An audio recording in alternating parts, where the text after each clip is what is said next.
अरे यार, welcome you to Medicos Cafe. तो आज जो अपना टॉपिक है यार वो थोड़ा लेंदी भी है और इंटरेस्टिंग भी है एंड नो डाउट हर टॉपिक की तरह ये टॉपिक कुछ ज़्यादा इंपॉर्टेंट है उनसे, क्योंकि इस टॉपिक के अंदर यार बहुत सारे क्वेश्चन, बहुत सारे कंसेप्ट्स हैं। बहुत सारे क्वेश्चंस इसलिए आते हैं इस क्वेश्चन से, इस चैप्टर से, क्योंकि इसमें बहुत सारे कंसेप्चुअल टॉपिक्स हैं और नो डाउट जहाँ कंसेप्ट है वहाँ से क्वेश्चन बनने ही बनने हैं। बहुत सारी ड्रग्स ऑफ चॉइस पढ़ेंगे इस लेसन के अंदर अपने। तो इस लेसन के बारे में सबसे इंपॉर्टेंट चीज़ है सिम्फेटोमिनीमेटिक्स के बारे में, कि सिम्फेटोमिनीमेटिक्स का नाम से ही आपको पता लग रहा है ऐसी ड्रग्स जो मिमिक्री करे। किसकी मिमिक्री करे? वो सिम्फेटेटिक नर्वस सिस्टम की मिमिक्री करे। मतलब जो सारे के सारे एक्शन सिम्फेटिक नर्वस सिस्टम करता है उसकी मिमिक्री करने वाली ड्रग्स को क्या बोलते हैं? अपने सिम्फेटोमिनीमेटिक्स ड्रग्स बोलते हैं। सबसे पहले इसकी क्लासिफिकेशन बहुत इंपॉर्टेंट है, क्योंकि बहुत ज्यादा कंफ्यूजन जो होती है क्लासिफिकेशंस में होती है। तो क्लासिफिकेशंस के अकॉर्डिंग अपने सबसे पहले सिम्फेटोमिनीमेटिक्स को 3 पार्ट के अंदर डिवाइड करते हैं। First one is catecholamines, second is non catecholamines and third one is norepinephrine depleters. 3 part में डिवाइड किया। One is the catecholamines, second is the non catecholamines and third one is the norepinephrine depleters. अब जैसा कि सबसे पहले अपने catecholamines की बात करेंगे, नॉन कैटेकोलामीन्स की बाद में और नोरएपिनेफ्रिन डिप्लीटर्स की लास्ट में बात करेंगे। सबसे पहले मैं बेसिक सी चीज बता देता हूं, कैटेकोलामीन्स बेसिकली होते क्या है। कैटेकोलामीन्स वो सारे केमिकल्स जो अपनी बॉडी के अंदर बनते हैं, जो अपनी बॉडी के अंदर सिंथेसाइज होते हैं, उन सारे केमिकल्स को अपने कैटेकोलामीन्स बोलते हैं।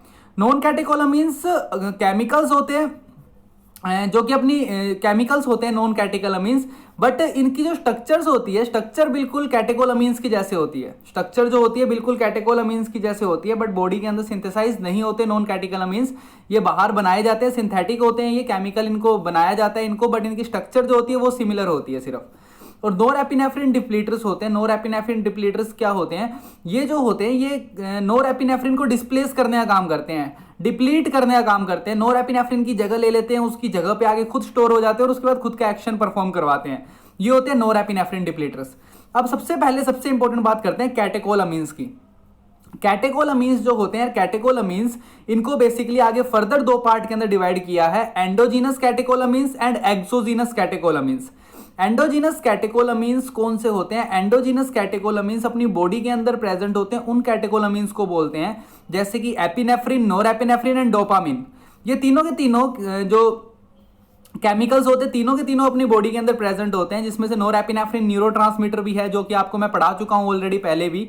यहां पे अपने इन तीनों की बात बहुत डिटेल के अंदर करेंगे कि एपिनेफ्रिन, नोरएपिनेफ्रिन एंड डोपामिन इसको अपने एंडोजीनस बोलते हैं, और कौन कौन सी केमिकल्स ऐसे हैं जो एक्सोजीनस क्लास के अंदर आते हैं, वो भी अपने बहुत डिटेल में पढ़ेंगे।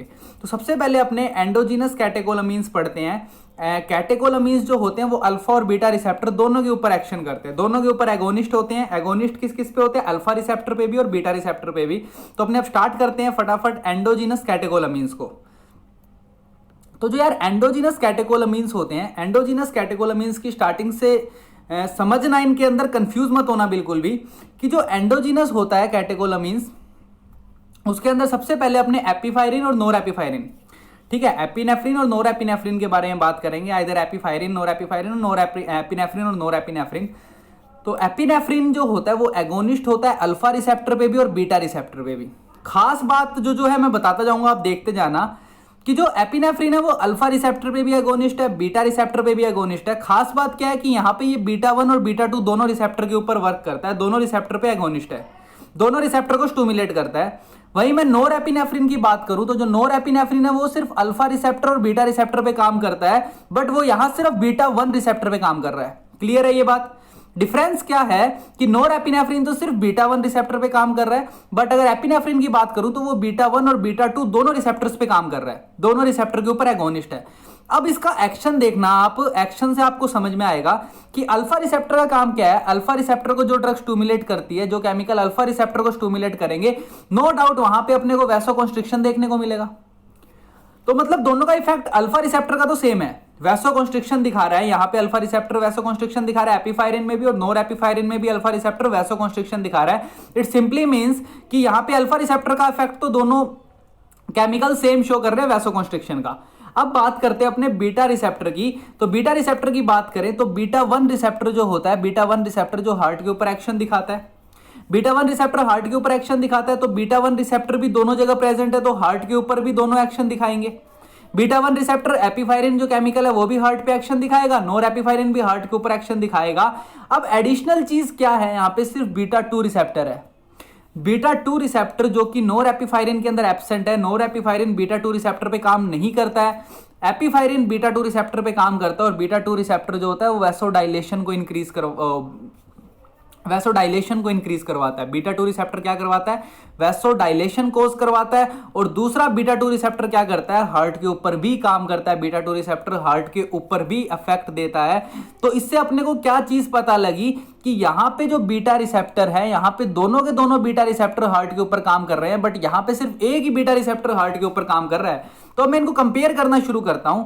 अगर मैं इनका कंपैरिजन करना शुरू करूं तो कंपैरिजन में आप देखना कि यहां पे जो एपिनेफ्रिन है वो वैसोकंस्ट्रिक्शन बढ़ा रहा है, बट यहां पे बीटा रिसेप्टर है वो वैसोडाइलेशन भी करवा रहा है। मतलब वैसोकंस्ट्रिक्शन और वैसोडाइलेशन। तो सिंपल सी बात है कि जो ओवरऑल इफेक्ट होगा, ओवरऑल इफेक्ट के अंदर नो डाउट वैसोकंस्ट्रिक्शन देखने को मिलेगा ओवरऑल इफेक्ट के अंदर, बट इतना ज्यादा नहीं मिलेगा। वैसोकंस्ट्रिक्शन बहुत ज्यादा देखने को नहीं मिलेगा। वहीं अगर नोर एपिनेफ्रिन की बात करूं तो नोर एपिनेफ्रिन के अंदर वैसोकंस्ट्रिक्शन हो रहा है यहाँ पे अल्फा रिसेप्टर, बट यहाँ पे कोई भी ऐसा रिसेप्टर ऐसा नहीं है जो कि वैसोडाइलेशन करवाए।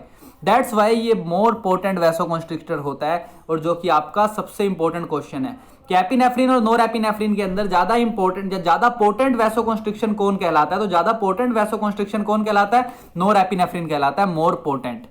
दूसरी इंपॉर्टेंट बात, ये तो हो गई वैसोकंस्ट्रिक्शन की, ये तो हो गई ब्लड वेसल्स की बात। दूसरी इंपॉर्टेंट बात कि कार्डियक स्टिमुलेटर कौन सा ज्यादा होता है, मोर पोटेंट कार्डियक स्टिमुलेटर कौन होता है। तो कार्डियक स्टिमुलेटर की बात करें तो यहां पे जो हार्ट पे इफेक्ट कर रहा था नोर एपिनेफ्रिन, यहां पे सिर्फ एक ही रिसेप्टर है जो हार्ट पे काम कर रहा है। बट अगर एपिनेफ्रिन की बात करें तो एपिनेफ्रिन के अंदर यहां पे दोनों के दोनों रिसेप्टर हार्ट के ऊपर काम कर रहे हैं, बीटा 1 और बीटा 2, और दोनों के दोनों हार्ट के ऊपर स्टिमुलेटर इफेक्ट शो कर रहे हैं। दैट्स वाई एपिनेफ्रिन जो होता है वो कार्डियक स्टिमुलेटर ज्यादा होता है। आपको रिसेप्टर से समझ आ रहा होगा सारा का सारा, किस तरीके से जो रिसेप्टर है बीटा 1 और बीटा 2 मिलके ये किस तरीके से मोर पोटेंट कार्डियक स्टिमुलेटर बना रहे हैं एपिनेफ्रिन को, क्योंकि एपिनेफ्रिन इन दोनों के ऊपर एक्ट कर रहा है, दोनों को स्टिमुलेट करवा रहा है। जबकि नोर एपिनेफ्रिन के अंदर बीटा 2 रिसेप्टर पे काम करता ही नहीं है नोर एपिनेफ्रिन। दैट्स वाई वो सिर्फ अल्फा और बीटा 1 रिसेप्टर पे काम करता है। इसलिए अपने को यहाँ पे जो वैसोकंस्ट्रिक्टर इफेक्ट है वो ज्यादा देखने को मिलता है। बट कार्डियक इफेक्ट की बात करी जाए तो एपिनेफ्रिन में कार्डियक इफेक्ट ज्यादा देखने को मिलता है। तो ये थे इंपॉर्टेंट पॉइंट दोनों के दोनों।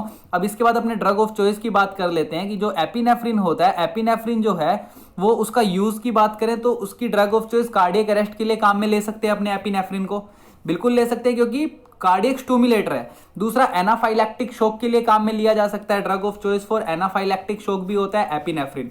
एपिनेफ्रिन को अपने एनाफाइलैक्टिक शॉक में भी काम में लिया जा सकता है, इसको लेते हैं इसको। इसका मैं रीजन भी आपको बताऊंगा बाद के अंदर क्यों एनाफाइलैक्टिक शॉक के अंदर अपने इसको काम में लेते हैं। रूट ऑफ एडमिनिस्ट्रेशन की बात की जाए तो रूट ऑफ एडमिनिस्ट्रेशन जो एपिनेफ्रिन होता है वो कैसे दिया जा सकता है, आईएम रूट से भी दिया जा सकता है। क्यों आईएम रूट से दिया जा सकता है, क्योंकि ऐसा देखने को मिलता है कि अगर इसको अपने आईवी रूट से दे देते हैं तो आईवी रूट से देने के कारण इसके अंदर अपने को क्या देखने को मिलता है, इसके अंदर अपने को अरिथमा जैसी कंडीशन देखने को मिलती है, अरिथमिया कंडीशन देखने को मिलती है, टॉक्सिसिटी क्रिएट कर देता है। ये टॉक्सिसिटी क्रिएट करने के बाद मतलब आईवी रूट से अपने तब तक नहीं दे सकते जब तक कि अपने को आईवी रूट का बेनिफिट पेशेंट, आईवी रूट का बेनिफिट जो है अपने को वो लाइफ सेविंग ना हो। मतलब अपने जब लाइफ की बात आ जाए पेशेंट के तब अपने आईवी रूट प्रेस्क्राइब करते हैं। जब तक लाइफ सेविंग, जब तक पेशेंट की कंडीशन ठीक है, आईवी रूट देने की रिक्वायरमेंट नहीं है, तब तक अपने आईवी रूट प्रेस्क्राइब नहीं करते। बिकॉज आईवी रूट से रिस्क भी ज्यादा होते हैं, साइड इफेक्ट ज्यादा होते हैं, रिस्क ज्यादा होते हैं। That's why IV route prefer नहीं करते अपने। बट दूसरी इंपॉर्टेंट चीज बताऊं मैं आपको कि जब पेशेंट की लाइफ की बात आ जाए तो अब अपने रिस्क को नहीं देखेंगे, साइड इफेक्ट को नहीं देखेंगे, पेशेंट की लाइफ सेव करना सबसे इंपॉर्टेंट काम है। तो उस टाइम पे अपने पेशेंट की लाइफ सेव करते हैं, लाइफ सेविंग कंडीशन के अंदर अपने आईवी रूट प्रेफर कर सकते हैं। बट नॉर्मली अपने इसको आईएम रूट से देते हैं, आईवी रूट प्रेस्क्राइब नहीं करते। तीसरा इंपॉर्टेंट पॉइंट क्या है कि ये ड्रग ऑफ चॉइस होता है ब्रिटल अस्थमा के अंदर। ब्रिटल अस्थमा के अंदर ड्रग ऑफ चॉइस होता है ये। लोकल वैसोकंस्ट्रिक्शन क्रिएट करवाता है, ब्लीडिंग डिक्रीज करने के लिए भी इसको यूज में लेते हैं अपने लोकल वैसोकंस्ट्रिक्शन के लिए। और लोकल एनेस्थीसिया के साथ भी दी जाती है ड्रग, लोकल एनेस्थीसिया के साथ दी जाती है। लोकल एनेस्थीसिया के साथ इसलिए दी जाती है ड्रग क्योंकि ये क्या करता है, ड्यूरेशन ऑफ एक्शन को बढ़ा देता है और टॉक्सिसिटी को डिक्रीज कर देता है। अब ड्यूरेशन ऑफ एक्शन कैसे बढ़ता है और टॉक्सिसिटी डिक्रीज कैसे होती है, ध्यान से सुनना कि जब आप किसी भी पेशेंट को वैसोकंस्ट्रिक्टर लगाओगे, पेशेंट के आपने लोकल एनेस्थीसिया देना है, आपने लोकल एनेस्थीसिया देना है, तो मान लो वहां पे आपने कहीं भी यहाँ पे आपको लोकल एनेस्थीसिया देना है, तो यहाँ पे आपने पेशेंट के चारों तरफ वैसोकंस्ट्रिक्टर लगा दिया। तो जैसे ही आप पेशेंट के वैसोकॉन्स्ट्रिक्टर दे दोगे, वैसोकॉन्स्ट्रिक्टर देने के कारण क्या होगा, पेशेंट की जो ब्लड वेसल्स है वो कॉन्स्ट्रिक्ट हो जाएगी, ब्लड सप्लाई वहां पे कम हो जाएगी। और जब ब्लड सप्लाई यहाँ पे कम हो जाएगी तो नो डाउट जब आप एनेस्थीसिया दोगे पेशेंट को तो ब्लड सप्लाई क्योंकि कम हो चुकी है तो यहाँ पे ड्यूरेशन ऑफ एक्शन जो होगा एनेस्थीसिया का वो बढ़ जाएगा। और जब यहाँ ड्यूरेशन ऑफ एक्शन बढ़ जाएगा तो नो डाउट टॉक्सिसिटी भी कम हो जाएगी। तो डेट्स वाई इसको इस ड्रग को अपने क्या करते हैं, इस ड्रग को अपने लोकल एनेस्थीसिया के साथ देते हैं। तो ये भी एक इंपॉर्टेंट पॉइंट है, ये भी एक इसका इंपॉर्टेंट काम है। ग्लूकोमा के अंदर भी ये ड्रग प्रिस्क्राइब की जाती है और एंटी ग्लूकोमा जब पार्ट पढ़ेंगे अपने एंटी ग्लूकोमा ड्रग्स का तब उसमें इसको और डिटेल में पढ़ेंगे। उसके बाद अपने यहाँ पे एपिनेफ्रिन के बारे में, नोरेपिनेफ्रिन के बारे में देख लेते हैं। नोरेपिनेफ्रिन जो होती है, नोरेपिनेफ्रिन मोर पोटेंट वैसोकॉन्स्ट्रिक्टर है, ये मैं आपको बता चुका हूँ। इसके अलावा मैं अगर बताऊँ इसकी यूजेस की बात की जाए तो यूजेस के अंदर इसको अपने वैसोडाइलेटरी शॉक के अंदर दे सकते हैं। जिस भी पेशेंट को वैसोडाइलेटरी शॉक होता है उस कंडीशन में अपने दे सकते हैं। और वैसोडाइलेटरी शॉक सेप्सिस की कंडीशन में बहुत ज़्यादा देखने को मिलता है। सेप्सिस की कंडीशन में वैसोडाइलेटरी शॉक देखने को मिलता है, उस कंडीशन में अपने पेशेंट को डायरेक्ट दे सकते हैं, अल्फा रिसेप्टर को स्टिमुलेट करवा के वैसोकॉन्स्ट्रिक्टर अपने प्रोड्यूस करवा सकते हैं। कार्डियोजेनिक शॉक के अंदर भी पेशेंट को अपने दे सकते हैं, क्योंकि कार्डियोजेनिक शॉक के अंदर भी अपने वैसोकॉन्स्ट्रिक्टर कोज करवा सकते हैं। और क्योंकि ये बीटा 1 रिसेप्टर पे भी काम कर रहा है तो इसका डबल इफेक्ट देखने को मिल रहा है अपने को, अल्फा रिसेप्टर पे भी और बीटा रिसेप्टर पे भी। दैट्स वाई अपने कार्डियोजेनिक शॉक के अंदर भी इसको दे सकते हैं, क्योंकि इसका पॉजिटिव आइनोट्रोपिक इफेक्ट भी है प्लस वैसोकॉन्स्ट्रिक्टर भी कोज करता है। तीसरी इंपॉर्टेंट बात, ये आईएम रूट से बिल्कुल प्रेस्क्राइब नहीं करना, कॉन्ट्रा इंडिकेटेड है बिल्कुल। आईएम रूट से इसको कभी देना ही नहीं है, बिकॉज आईएम रूट से अगर आपने ये दे दी, क्योंकि ये पोटेंट वैसोकॉन्स्ट्रिक्टर है, तो जहां जिस रूट से आप जिस साइड से आप आईएम डोज इसको दोगे, आईएम रूट से जिस भी साइड से आपने ड्रग दी उस साइड के ऊपर नेक्रोसिस देखने को मिलेगा।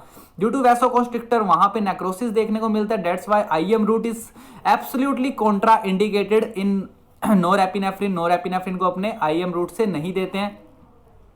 उसके अलावा और इंपॉर्टेंट बात करें अपने इसके अंदर नोरेपिनेफ्रिन के बारे में तो जैसे कि इसके अंदर लिखा हुआ ड्यू टू हिस्टामिन के कारण क्या देखने को मिलता है, हिस्टामिन के कारण एक तो वैसोडाइलेशन और ब्रोंकोकॉन्स्ट्रिक्शन देखने को मिलता है।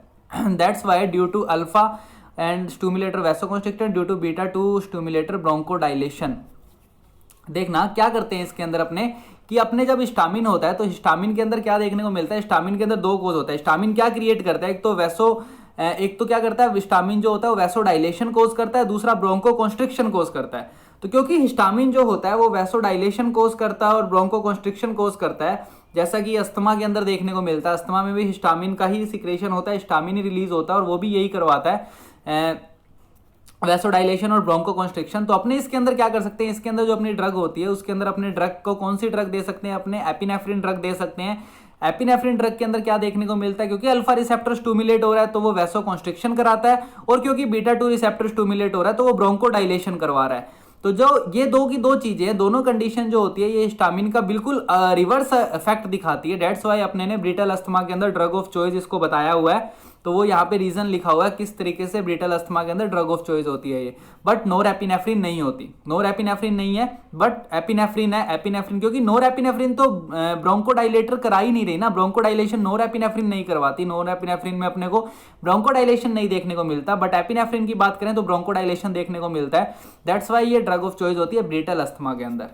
उसके बाद अपने नेक्स्ट स्लाइड में देखते हैं आगे का फर्दर। अब जो नोरेपिनेफ्रिन होती है, नोरेपिनेफ्रिन की जो बात करते हैं वो डाइल्यूशन के ऊपर होती है। डाइल्यूशन के ऊपर बहुत ज़्यादा डिपेंड करता है नोरेपिनेफ्रिन।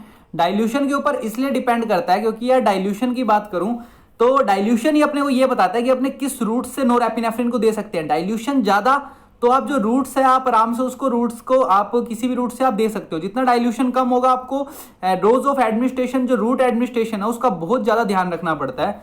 तो मैं डाइल्यूशन का आपको बता देता हूं। यहाँ पे डाइल्यूशन के अंदर अगर 1:1000 1:1000 डाइल्यूशन है, 1:1000 डाइल्यूशन के अंदर अपने पेशेंट को नोरेपिनेफ्रिन आईएम रूट से देंगे, सबक्यूटेनियस रूट से देंगे और एंडोट्रैकियल रूट से दे सकते हैं। ये 3 रूट होते हैं जिससे अपने 1:1000 जब डाइल्यूशन होता है नोरेपिनेफ्रिन का तो अपने इन 3 रूट से इस दवाई को दे सकते हैं, इस नोरेपिनेफ्रिन को दे सकते हैं। दूसरा है 1:10,000 डाइल्यूशन। 1:10,000 डाइल्यूशन के अंदर अपने पेशेंट को आईवी रूट से दे सकते हैं, इंट्राकार्डियक रूट से दे सकते हैं और इंट्राओसियस रूट से भी दे सकते हैं ड्रग को। ठीक है, तो ये कई बार डाइल्यूशन के ऊपर क्वेश्चन पूछ लिए जाते हैं। डेट्स वाई डाइल्यूशन काफी इंपॉर्टेंट है। देन 1:100,000 की बात करा जाए तो लोकल वैसोकंस्ट्रिक्टर के रूप में अपने यूज में कर सकते हैं नोरेपिनेफ्रिन को। और अगर 1:200,000 की बात की जाए तो अपने लोकल एनेस्थीसिया के रूप में इसको लोकल एनेस्थीसिया के यूज में ले सकते हैं इसको नोरेपिनेफ्रिन को। तो ये कुछ डाइल्यूशन था, डाइल्यूशन पे क्वेश्चन आ सकते हैं, इसलिए मैं आपको डाइल्यूशन बता रहा हूं। इसके बाद अपने बहुत इंपॉर्टेंट फिनोमिना पढ़ते हैं जिसको अपने डेल्स फिनोमिना बोलते हैं। यार डेल्स फिनोमिना जो है ये काफी इंपॉर्टेंट और ये बहुत बार आपके एग्जाम्स के अंदर पूछा गया डेल्स फिनोमिना होता गया। तो ध्यान से समझना डेल्स फिनोमिना को कि बेसिकली डेल्स फिनोमिना होता क्या है कि जब भी अपने ब्लड प्रेशर के बीच में ग्राफ प्लॉट करते हैं, रिसेप्टर और ब्लड वेसल्स के बीच में ग्राफ प्लॉट करते हैं, तो अपने को क्या देखने को मिलता है कि डेल फिनोमिना के अंदर अपने क्या समझते हैं डेल्स फिनोमिना के अंदर कि जब आप ग्राफ प्लॉट करते हो तो आपको वेरिएशन देखने को मिलता है। वेरिएशन देखने को मिलता है जब आपने एपिनेफ्रिन को एडमिनिस्टर करते हो तो जो लीविंग सिस्टम होता है बीपी का वेरिएशन देखने को मिलता है लीविंग सिस्टम के अंदर जब आप एपिनेफ्रिन को एडमिनिस्टर करते हो।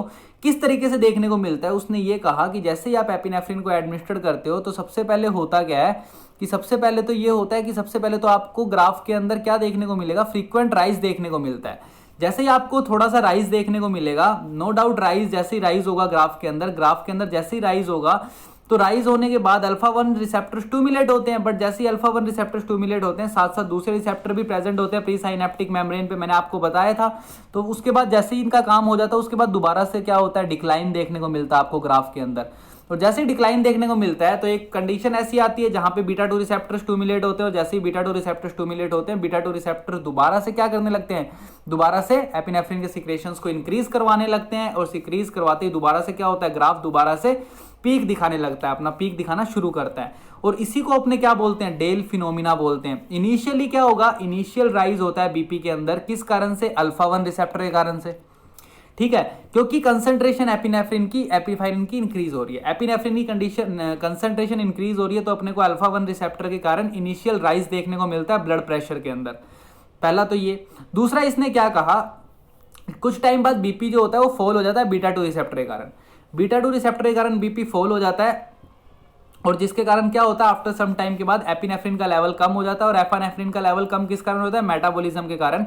और जिसके कारण दोबारा से क्या देखने को मिलता है, फिर दोबारा से अपने को स्टिमुलेशन बनता है, स्टिमुलेशन बनने के बाद इंफॉर्मेशन जाती है, दोबारा से एपिनेफ्रिन का लेवल इंक्रीज होने लगता है और अपने को दोबारा से क्या देखने को मिलता है, दोबारा से अपने को इंक्रीज देखने को मिलता है ग्राफ के अंदर। तो क्वेश्चन जो आपका कंपटीशन के अंदर आता है कि बाईफेजिक पैटर्न बीपी का, बाईफेजिक पैटर्न कहां पे देखने को मिलता है, किस कंडीशन के अंदर अपने को देखने को मिलता है, तो बाईफेजिक पैटर्न जो होता है वो एपिनेफ्रिन की कंडीशन के अंदर देखने को मिलता है। ये है डेल्स फिनोमिना। क्वेश्चन क्या है, biphasic pattern of blood pressure is seen in which of the following chemical और विच ऑफ द फॉलोइंग, तो एपिनेफ्रिन, नोरेपिनेफ्रिन ऑप्शन में होंगे तो वहां पे आपका जो आंसर होगा वो क्या होगा, एपिनेफ्रिन। दूसरा जो था दूसरा जो होता है डेल्स फिनोमिना का रिवर्सल होता है, बिल्कुल उल्टा होता है, जिसको अपने वोसोमोटर रिवर्सल ऑफ डेल बोलते हैं। वोसोमोटर रिवर्सल ऑफ डेल फिनोमिना आपको क्या बताता है, ध्यान से देखना कि इसने क्या कहा, इसने कहा जब यहां पे अपनों ने कंडीशन देखी थी तो यहां पे जो ब्लड प्रेशर राइज हो रहा था वो अल्फा 1 रिसेप्टर के कारण हो रहा था। अब यहां पे अपनों ने क्या किया, यहां पे अपनों ने अल्फा 1 रिसेप्टर को ब्लॉक कर दिया, यहां पे अपने ने पेशेंट को एपिनेफ्रिन के साथ क्या दे दिया, एपिनेफ्रिन के साथ अल्फा 1 ब्लॉकर दे दिया पेशेंट को अपनों ने।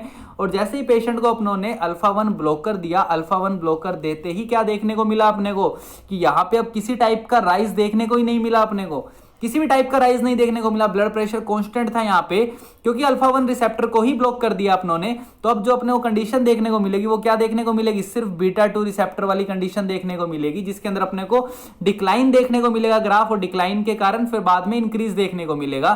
तो सिर्फ ये वाली कंडीशन देखने को मिलेगी। तो यहाँ पे अपने को रिवर्सेबल, वोसोमोटर रिवर्सेबल कंडीशन के अंदर अपने को ब्लड प्रेशर इनिशियली राइज नहीं देखने को मिलता, और दूसरा delayed decrease in BP due to beta 2 receptor. जो बीपी का डिक्रीमेंट होता है वो क्या होता है, डिलेड कंडीशन, डिले होता है बीपी का, जो डिक्रीमेंट होता है वो डिले हो जाता है। तो ये दो कंडीशन है जो वोसोमोटर रिवर्सेबल ऑफ डेल फिनोमिना के अंदर अपने को देखने को मिलती है। तो ये दोनों के दोनों क्वेश्चन है जो कि पूछ लिए जाते हैं, एक तो वोसोमोटर रिवर्सेबल ऑफ डेल के अंदर और डेल्स फिनोमिना के अंदर। अब इसके बाद अपने बात करते हैं डोपामिन की। डोपामिन भी बहुत इंपॉर्टेंट टॉपिक है, डोपामिन पे बहुत सारे क्वेश्चंस आते हैं, डोपामिन को बहुत ध्यान से समझना। डोपामिन जो होता है, डोपामिन की पूरी कहानी होती है वो डोज डिपेंडेंट एक्शन के ऊपर होती है। डोपामिन पूरा डोज फिनोमिना पे काम करता है, आप डोज के अकॉर्डिंग ही डिसाइड करते हो डोपामिन क्या एक्शन करेगा। मतलब आपने जो डोज दी है वो डिसाइड करेगा डोपामिन का एक्शन, क्योंकि डोपामिन पूरा डोज के ऊपर वर्क करता है। तो यहाँ पे मैंने थोड़ी सी कंडीशंस लिख रखी है डोज के ऊपर, आप यहाँ पे ये कंडीशंस याद करनी पड़ेगी जो लिखी हुई है कि कौन कौन से डोज के ऊपर कौन कौन से एक्शन देखने को मिलते हैं, कहाँ पे ज़्यादा एक्टिव होता है, एक्टिविटी के बाद कहाँ पे इफेक्ट शो होते हैं, कहाँ पे यूजेज होती हैं इसके सारे के सारे। तो यहाँ पे ध्यान से देखना, सबसे पहले मैंने 0 to 2 mcg पर किलोग्राम पर मिनट, 0 to 2 mcg पर किलोग्राम पर मिनट जब डोज देते हैं पेशेंट को, तो जो रिसेप्टर काम करता है वो रिसेप्टर कौन सा होता है, D1 रिसेप्टर। और याद करो पिछले लेसन्स के अंदर D1 रिसेप्टर मैंने आपको पढ़ाया था ब्लैडर के अंदर। D1 रिसेप्टर मैंने आपको बताया था ये कहाँ प्रेजेंट होता है, किडनी के अंदर प्रेजेंट होता है, और वहां पे क्या करवाता है, ये डायलेशन करवा देता है। डायलेशन करवाने के कारण डाईयूरेसिस देखने को मिलता है, अपने को डाईयूरेसिस देखने को मिलता है। दैट्स वाई इंडिकेशन क्या है, 0 से 2 mcg पर kg पर मिनट डोज अगर डोपामिन का देना है तो किस कंडीशन में दे सकते हैं अपने पेशेंट को, ओलिगोयूरिया की कंडीशन में दे सकते हैं यार, बिल्कुल दे सकते हैं। ओलिगोयूरिया के अंदर यूरिन आउटपुट कम हो रहा है, पेशेंट का यूरिन आउटपुट बढ़ाना है आपको, तो आप D1 रिसेप्टर स्टिमुलेट करवा के डायूरेसिस वाली कंडीशन क्रिएट करवा सकते हो। और दूसरा इंपॉर्टेंट पॉइंट क्या है, जब आपको ड्रग 2 से 10 mcg पर kg पर मिनट देनी होती है, 2 से ज्यादा देनी होती है, तब जो बीटा रिसेप्टर स्टिमुलेट होता है वो होता है β1 रिसेप्टर। और जब β1 रिसेप्टर स्टिमुलेट होता है तो β1 रिसेप्टर करता क्या है, β1 रिसेप्टर कार्डियक कॉन्ट्रैक्शन को इंक्रीज करवाता है, और कार्डियक कॉन्ट्रैक्शन इंक्रीज होएगा, कार्डियक कॉन्ट्रैक्शन इंक्रीज होगा तो क्या इस ड्रग को, ये वाली जो डोज है डोपामिन की, ये अपने किस कंडीशन में यूज में ले सकते हैं, कंजस्टिव हार्ट फेलियर की कंडीशन में यूज में ले सकते हैं, नो डाउट ले सकते हैं यार। कंजस्टिव हार्ट फेलियर में कार्डियक कॉन्ट्रैक्शन ही तो बढ़वाना है आपको, और कार्डियक कॉन्ट्रैक्शन 2 से 10 mcg पर kg पर मिनट की डोज के अंदर कार्डियक कॉन्ट्रैक्शन इंक्रीज हो रहा है। दैट्स वाई ये जो ड्रग होती है CHF के अंदर, ओलिगोयूरिया के अंदर डोज डिपेंडेंट होती है, जो कि मैंने आपको बताई।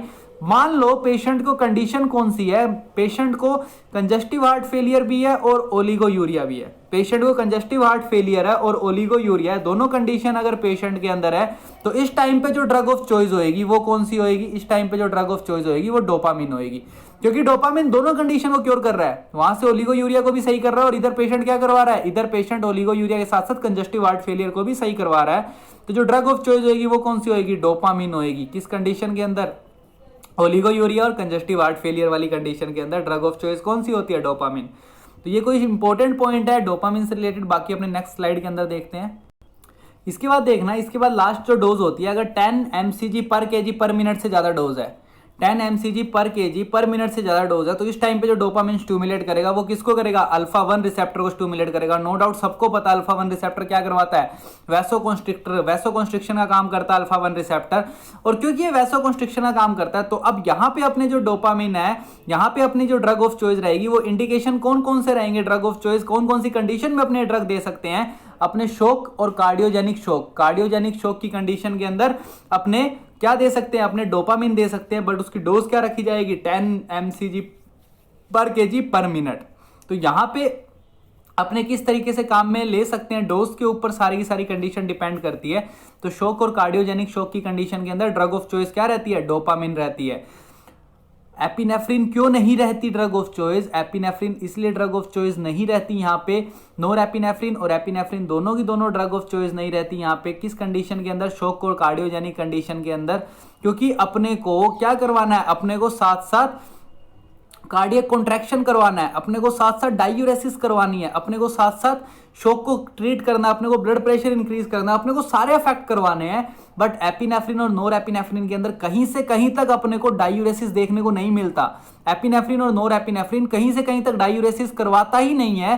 दैट्स वाई अपने को डोपामिन जो है, डोपामिन प्रेस्क्राइब या ड्रग ऑफ चॉइस लेनी पड़ती है शॉक की कंडीशन में, कार्डियोजेनिक शॉक की कंडीशन में, ओलिगोयूरिया कंडीशन के अंदर।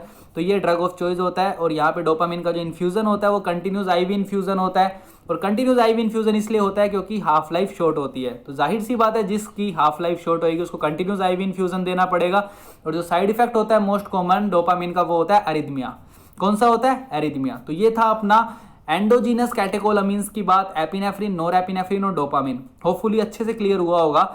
अब अपने बात करते हैं एक्सोजीनस कैटेकोलामीन्स की। एक्सोजीनस कैटेकोलामीन्स जो होते हैं उसमें जो सबसे इंपॉर्टेंट सबसे पहली ड्रग पढ़ते हैं वो पढ़ते हैं अपने डोब्यूटामीन, जो कि आपने बहुत नाम भी सुना होगा, क्लिनिकल प्रैक्टिसेस में जाओगे तो ड्रग बहुत फ्रीक्वेंट यूज में आती है। डोपामिन डोब्यूटामिन इन्फ्यूजन कंटिन्यू चलते हैं पेशेंट्स के अंदर। आप देखोगे आगे जब आपकी ड्यूटीज लगेगी तो जो डोब्यूटामिन होता है, डोब्यूटामिन एक तरीके का क्या मिक्सचर होता है, डोब्यूटामिन एक तरीके का क्या होता है, मिक्सचर होता है। और ये जो होता है डोब्यूटामिन जो होता है ये बहुत ज़्यादा सिलेक्टिव होता है बीटा 1 रिसेप्टर के लिए, बीटा 1 रिसेप्टर के लिए सिलेक्टिव होता है बहुत ज़्यादा, और बीटा 1 रिसेप्टर के लिए सिलेक्टिव होता है। साथ के अंदर ये अल्फा 1 आइसोमर होता है। अल्फा 1 आइसोमर की बात करूं तो अल्फा 1 आइसोमर के अंदर इसकी कंडीशन कैसी होती है डोब्यूटामिन की, कि ये एक तरफ तो स्टिमुलेट करवाता है और एक इसका एक जो प्रिकर्सर होता है इसका वो ब्लॉक करवाता है। मतलब डोब्यूटामिन दो चीजों से मिलकर बनता है, एक चीज तो क्या करवाएगा, अल्फा 1 को स्टिमुलेट करवाता है और दूसरा क्या करवाता है, आइसोमर, दूसरा आइसोमर ब्लॉक करवाता है। तो इसका जो अल्फा 1 रिसेप्टर पे नेट इफेक्ट होता है डोब्यूटामिन का वो बिल्कुल जीरो होता है। तो जो मेन इफेक्ट जो देखने को मिलता है वो बीटा 1 रिसेप्टर के ऊपर देखने को मिलता है। तो बीटा 1 रिसेप्टर के ऊपर देखने को मिलेगा तो जाहिर सी बात है कॉन्ट्रैक्शन के काम में आता है, हार्ट की कॉन्ट्रैक्शन बढ़ाने के काम में आता है, आइनोट्रोपिक इफेक्ट दिखाने के काम में डोब्यूटामिन सबसे ज्यादा आता है। That's Y acute congestive cardiac failure के अंदर अपने इसको यूज में लेते हैं डोब्यूटामिन को। डोब्यूटामिन जो दूसरा इंपॉर्टेंट क्वेश्चन बनता है कि इसको अपने स्ट्रेस इकोकार्डियोग्राफी के अंदर यूज में भी लेते हैं। स्ट्रेस इकोकार्डियोग्राफी के अंदर भी डोब्यूटामिन काम में आता है। रूट जो होता है वो कंटिन्यूस आईवी इन्फ्यूजन होता है डोब्यूटामिन का भी। तो जो इंपॉर्टेंट क्वेश्चन जो आता है डोब्यूटामिन का वो स्ट्रेस इकोकार्डियोग्राफी से आता है और आया हुआ भी है एक बार। स्ट्रेस इकोकार्डियोग्राफी के अंदर कौन सी ड्रग ऑफ चॉइस होती है, कौन सी ड्रग यूज में लेते हैं, तो जो आंसर था वो डोब्यूटामिन था। इसके बाद अपने फेनोडापाम के बारे में देखते हैं। फेनोडापाम जो होता है, फेनोडापाम जो क्या करवाता है, ये जाहिर सी बात है D1 रिसेप्टर पे काम करता है। फेनोडापाम जो होता है वो D1 रिसेप्टर पे काम करता है और D1 रिसेप्टर पे काम करेगा तो डायूरेसिस कोज करेगा और डायूरेसिस कोज करेगा तो ब्लड प्रेशर को कम करेगा। दूसरा ये अल्फा 2 एगोनिस्ट होता है और अल्फा 2 एगोनिस्ट होता है तो अल्फा 2 एगोनिस्ट भी क्या करवाता है, नोरेपिनेफ्रिन के सिक्रेशंस को डिक्रीज करवाता है और डिक्रीज करवाएगा तो ये भी बीपी को क्या करवाता है, कम करवाता है। वहीं से अपने डोपिक्सामिन की बात करें तो डोपिक्सामिन भी क्या करते हैं, सेम टू सेम इसी कंडीशन पे काम करते हैं। D1 एगोनिस्ट होते हैं, बीपी को कम करवाते हैं, बीटा 2 एगोनिस्ट होते हैं, ब्लड प्रेशर को कम करवाते हैं। तो ओवरऑल जो एंड ऑफ द डे अपने को इफेक्ट देखने को मिलता है आईवी रूट से, तो अपने को इफेक्ट क्या देखने को मिलता है, सारे के सारी जो दोनों की दोनों ड्रग है फिनोडापाम और डोपेक्सामिन, ये दोनों की दोनों ड्रग ब्लड प्रेशर को कम करवा रही है। क्योंकि जो कि मैंने आपको रिसेप्टर बताए हैं उनसे आपको पता लग रहा है इनके रिसेप्टर के काम के कारण ये सारे की सारी ड्रग्स ब्लड प्रेशर को कम करवा रही है। दैट्स वाई इंडिकेशन जो होता है इन ड्रग्स का वो होता है हाइपरटेंसिव इमरजेंसी। क्या समझ आया, हाइपरटेंसिव इमरजेंसी। ये जो दोनों की दोनों ड्रग्स होती है फिनोडापाम और डोपेक्सामिन, ये दोनों की दोनों ड्रग हाइपरटेंसिव इमरजेंसी के अंदर काम में ली जाती है। क्योंकि मैंने आपको रिसेप्टर बताए हैं, रिसेप्टर्स का बहुत ज़्यादा ध्यान रखना है यार। रिसेप्टर्स एक बार याद हो गए तो आई थिंक किसी भी टाइप की कंफ्यूजन नहीं होगी, बिकॉज रिसेप्टर्स पे ही पूरी की पूरी डिपेंड करती है सिम्फेटोमिमेटिक्स की कहानी। इसके बाद अपने नेक्स्ट ड्रग की बात करते हैं, आइसोपेरानिलिन। आइसोपेरानिलिन की बात करें तो ये कौन कौन से एगोनिस्ट होते हैं, रिसेप्टर का ही पूरा का पूरा खेल है यहाँ पे। ये बीटा 1 और बीटा 2 एगोनिस्ट होते हैं, बीटा 1 और बीटा 2 एगोनिस्ट होते हैं। तो नो डाउट बीटा 1 एगोनिस्ट है तो इसको ब्रैडीकार्डिया एवी नोडल ब्लॉक के अंदर यूज में लिया जा सकता है। जाहिर सी बात है बीटा 1 क्या करवाएगा, कार्डिक कॉन्ट्रैक्टिबिलिटी को इंक्रीज करवाएगा। तो ब्रैडीकार्डिया में क्या हो रहा है, हार्ट रेट डिक्रीज हो रही है तो हार्ट रेट बढ़ाने के लिए यूज में लिया जा सकता है। एवी नोडल ब्लॉक के अंदर हार्ट रेट कम हो रही है तो एवी नोडल ब्लॉक के अंदर अपने इसको यूज में ले सकते हैं। बीटा 2 की बात की जाए तो क्योंकि बीटा 2 ब्रोंकोडाइलेशन करवाता है इसलिए इसको ब्रोंकियल अस्थमा के अंदर भी यूज में लिया जा सकता है। उसके अलावा नेक्स्ट ड्रग की बात करते हैं, नेक्स्ट जीनस कैटेकोलामिन्स की बात करें तो डेरोक्सीडोपा होती है। डेरोक्सीडोपा प्रोड्रग होती है नोरेपिनेफ्रिन की और प्रोड्रग होती है नोरेपिनेफ्रिन की। डेट्स वाई इसको पोस्चुरल हाइपोटेंशन के अंदर यूज में लिया जाता है, न्यूरोजेनिक पोस्चुरल हाइपोटेंशन के अंदर यूज में लिया जाता है ये। क्यों, क्योंकि अगर पेशेंट को ऑटोनोमिक न्यूरोपैथी है तो ऑटोनोमिक न्यूरोपैथी के अंदर अपने को क्या देखने को मिलता है, पेशेंट के अंदर गैंग्लियोनिक फायरिंग होती है वो नहीं होती। गैंग्लियोनिक फायरिंग एक बार मैं पहले भी आपको पिछले लेसन्स में भी मेरे समझा चुका हूँ। पोस्चुरल हाइपोटेंशन होता क्या है, बेसिकली पेशेंट जब बैठा होता है वो एकदम से, कोई भी पेशेंट खड़ा होता है एकदम से, तो जो उसके गैंग्लियन फायर करते हैं और फायर करने के बाद नोरेपिनेफ्रिन को रिलीज करवाते हैं वो एक्चुअली होना उसमें बेसिकली बंद हो जाता है। तो जब ऐसी कंडीशन आ जाती है तो नोरेपिनेफ्रिन का सिक्रेशन नहीं होता है। जैसे ही पेशेंट खड़ा होता है तो बैठा बैठा जब पेशेंट खड़ा होता है तो उसकी ब्लड वेसल्स जो होती है जो डायलेट हो चुकी होती है बैठे रहने के कारण, उनको कॉन्स्ट्रिक्ट होना होता है। कॉन्स्ट्रिक्शन के कारण ही ब्लड प्रेशर जो होता है वो एकदम से क्या होता है, बढ़ता है। बट क्योंकि पेशेंट के अंदर किसी भी टाइप की ऑटोनोमिक न्यूरोपैथी हो जाती है जिसके कारण पेशेंट के अंदर ब्लड वेसल्स नोरेपिनेफ्रिन का सिक्रेशन नहीं होता और ब्लड वेसल्स जो होती है वो डायलेट की डायलेट ही रह जाती है, वो कॉन्स्ट्रिक्ट ही नहीं होती क्योंकि नोरेपिनेफ्रिन ही सिक्रेट नहीं हुआ। और जब वो कॉन्स्ट्रिक्ट नहीं होगी, गैंग्लियन फायर नहीं करेंगे, वो उसका नोरेपिनेफ्रिन का सिक्रेशन नहीं होगा तो ब्लड वेसल्स क्या कॉन्स्ट्रिक्ट नहीं होती। और ब्लड वेसल्स अगर कॉन्स्ट्रिक्ट नहीं होगी तो जाहिर सी बात है क्या देखने को मिलेगा, पोस्चुरल हाइपोटेंशन देखने को मिलेगा। That's why droxidopa is a prodrug and drug of choice for postural hypotension. But आजकल इनसे अच्छी ड्रग्स भी बन चुकी है, डेट्स वाई अपने इनको बहुत ज़्यादा फ्रीक्वेंट यूज़ में नहीं लेते, इनसे अच्छी अच्छी ड्रग्स भी आ चुकी है आजकल, डेट्स वाई पोस्चुरल हाइपोटेंशन के लिए वो ड्रग यूज़ में लेते हैं। बट फिर भी कभी क्वेश्चन आ जाए तो न्यूरोजेनिक पोस्चुरल हाइपोटेंशन के अंदर डोरोक्सीडोपा काम में ली जाती है। नेक्स्ट स्लाइड के अंदर देखते हैं। अब जो देखेंगे यार अपने, अब क्या देखेंगे, अब अपने कंबाइन इफेक्ट देखेंगे, एपिनेफ्रिन, नोरेपिनेफ्रिन और आइसोपैरालिन का। अब यहाँ पे अपने एक साथ इनके बीच में डिफ्रेंशिएट करने की कोशिश करेंगे कि तीनों बेसिकली करते क्या, और ये बहुत इंपॉर्टेंट है, इसको बहुत ध्यान से समझना। कि सबसे पहले अपने रिसेप्टर सेलेक्टिविटी के बारे में बात करते हैं कि कौन तीनों कहाँ कौन कौन से रिसेप्टर के ऊपर काम करते हैं। तो अगर एपिनेफ्रिन की रिसेप्टर सेलेक्टिविटी की बात करूं तो एपिनेफ्रिन जो होता है वो अल्फा 1 बीटा और बीटा 2 रिसेप्टर पे काम करता है, मतलब ये तीनों रिसेप्टर पे काम करता है, अल्फा 1 बीटा 2। नोरेपिनेफ्रिन की बात करूं तो ये सिर्फ अल्फा 1 और बीटा 1 पे काम करता है। वहीं अगर आइसोपेरानिलिन की बात करूं तो ये बीटा 1 और बीटा 2 दोनों रिसेप्टर के ऊपर काम करता है। सबसे इंपॉर्टेंट ये रिसेप्टर ही है, इनको आपको याद रखना है। रिसेप्टर्स को याद रख लोगे तो किसी भी टाइप की प्रॉब्लम नहीं होती। क्योंकि अब सबसे पहले अपने ब्लड प्रेशर की बात करते हैं कि ये जो रिसेप्टर्स होते हैं और ये जो लोकल जो केमिकल्स हैं ये किस तरीके से इफेक्ट कर रहे हैं रिसेप्टर्स को, सबसे पहले इसको देखते हैं। तो ब्लड प्रेशर जो होता है बेसिकली ब्लड प्रेशर कितने टाइप के होते हैं आपको ये भी पता है, systolic blood pressure, diastolic blood pressure, then mean blood pressure. अपने इन सब की बात करेंगे। Systolic blood pressure, diastolic blood pressure और मीन ब्लड प्रेशर, ये 3 टाइप के प्रेशर, आप ध्यान से देखना इनको। यहाँ पे मैं इसको और जूम कर देता हूँ थोड़ा। तो systolic blood pressure, diastolic blood pressure और मीन ब्लड प्रेशर। अब बेसिकली होता क्या है, सिस्टोल का क्या मतलब होता है, सिस्टोलिक ब्लड प्रेशर का क्या मतलब होता है, यार सबको पता है। सिस्टोल कब बोलेंगे, सिस्टोल अपने कॉन्ट्रैक्शन को बोलते हैं। कॉन्ट्रैक्शन हो रहा हो जब हार्ट का, कॉन्ट्रैक्शन वाली कंडीशन को अपने सिस्टोल बोलते हैं। अब जो कॉन्ट्रैक्शन है हार्ट का, कॉन्ट्रैक्शन होगा तभी ब्लड बाहर निकलेगा, कॉन्ट्रैक्शन होते ही। और ये चीज कितना ब्लड बाहर निकलेगा कॉन्ट्रैक्शन होने के बाद, ये किस चीज पे डिपेंड करेगी, ये 2 फैक्टर्स पे डिपेंड करती है ये बात। पहला फैक्टर कौन सा है कि हार्ट कितना कॉन्ट्रैक्ट कर रहा है, जितना वो कॉन्ट्रैक्ट करेगा उतना ब्लड को बाहर पंप करेगा। दूसरा इंपॉर्टेंट फैक्टर ये है कि कितना ब्लड हार्ट के अंदर प्रेजेंट है। अगर ब्लड ही हार्ट के अंदर कम प्रेजेंट होगा तो जाहिर सी बात, आप जितना मर्जी कॉन्ट्रैक्शन करा लो ब्लड कम ही बाहर जाएगा। तो ये 2 इंपॉर्टेंट फैक्टर है। एक पहला इंपॉर्टेंट फैक्टर कौन सा है कि हार्ट में कितना ब्लड प्रेजेंट है, और दूसरा इंपॉर्टेंट फैक्टर कौन सा है कि हार्ट कितना कॉन्ट्रैक्ट कर रहा है। तो ये 2 इंपॉर्टेंट फैक्टर है। अब यहाँ पे अपने इफेक्ट देखते हैं इसका। सबसे पहले अपने सिस्टोलिक ब्लड प्रेशर पे इफेक्ट देखते हैं। सिस्टोलिक ब्लड प्रेशर की अगर बात की जाए तो क्योंकि अल्फा 1 रिसेप्टर, बीटा 1 रिसेप्टर और बीटा 2 रिसेप्टर, तीनों रिसेप्टर काम कर रहे हैं यहाँ पे, तो अपने को जो वैसोकंस्ट्रिक्शन देखने को मिलता है, वैसोकंस्ट्रिक्शन अपने को देखने को मिलेगा यहाँ पे अल्फा 1 रिसेप्टर के कारण। बट यहाँ पे क्योंकि कौन सा रिसेप्टर भी काम कर रहा है, बीटा 2 रिसेप्टर भी काम कर रहा है, तो यहाँ पे वैसोडाइलेशन इफेक्ट भी देखने को मिलता है। तो डेट्स वाई यहाँ पे जो वैसोकंस्ट्रिक्टर इफेक्ट देखने को मिलता है वो थोड़ा सा कम देखने को मिलता है, जैसा कि मैंने आपको पहले बता दिया था। दूसरा, अगर यहाँ पे किसकी बात करें, अपने नोरेपिनेफ्रिन की बात करें, तो वैसोकंस्ट्रिक्टर इफेक्ट जो होता है वो बहुत ज्यादा देखने को मिलता है। वैसोकंस्ट्रिक्टर इफेक्ट जो देखने को मिलेगा वो कैसा देखने को मिलेगा अपने को, वैसोकंस्ट्रिक्टर इफेक्ट बहुत ज्यादा देखने को मिलेगा। एक्चुअली जो मैंने यहाँ पे एरो लगा रखे हैं, यहाँ पे मैंने सिंगल एरो दिखा रखा है, यहाँ पे मैंने डबल एरो दिखा रखा है।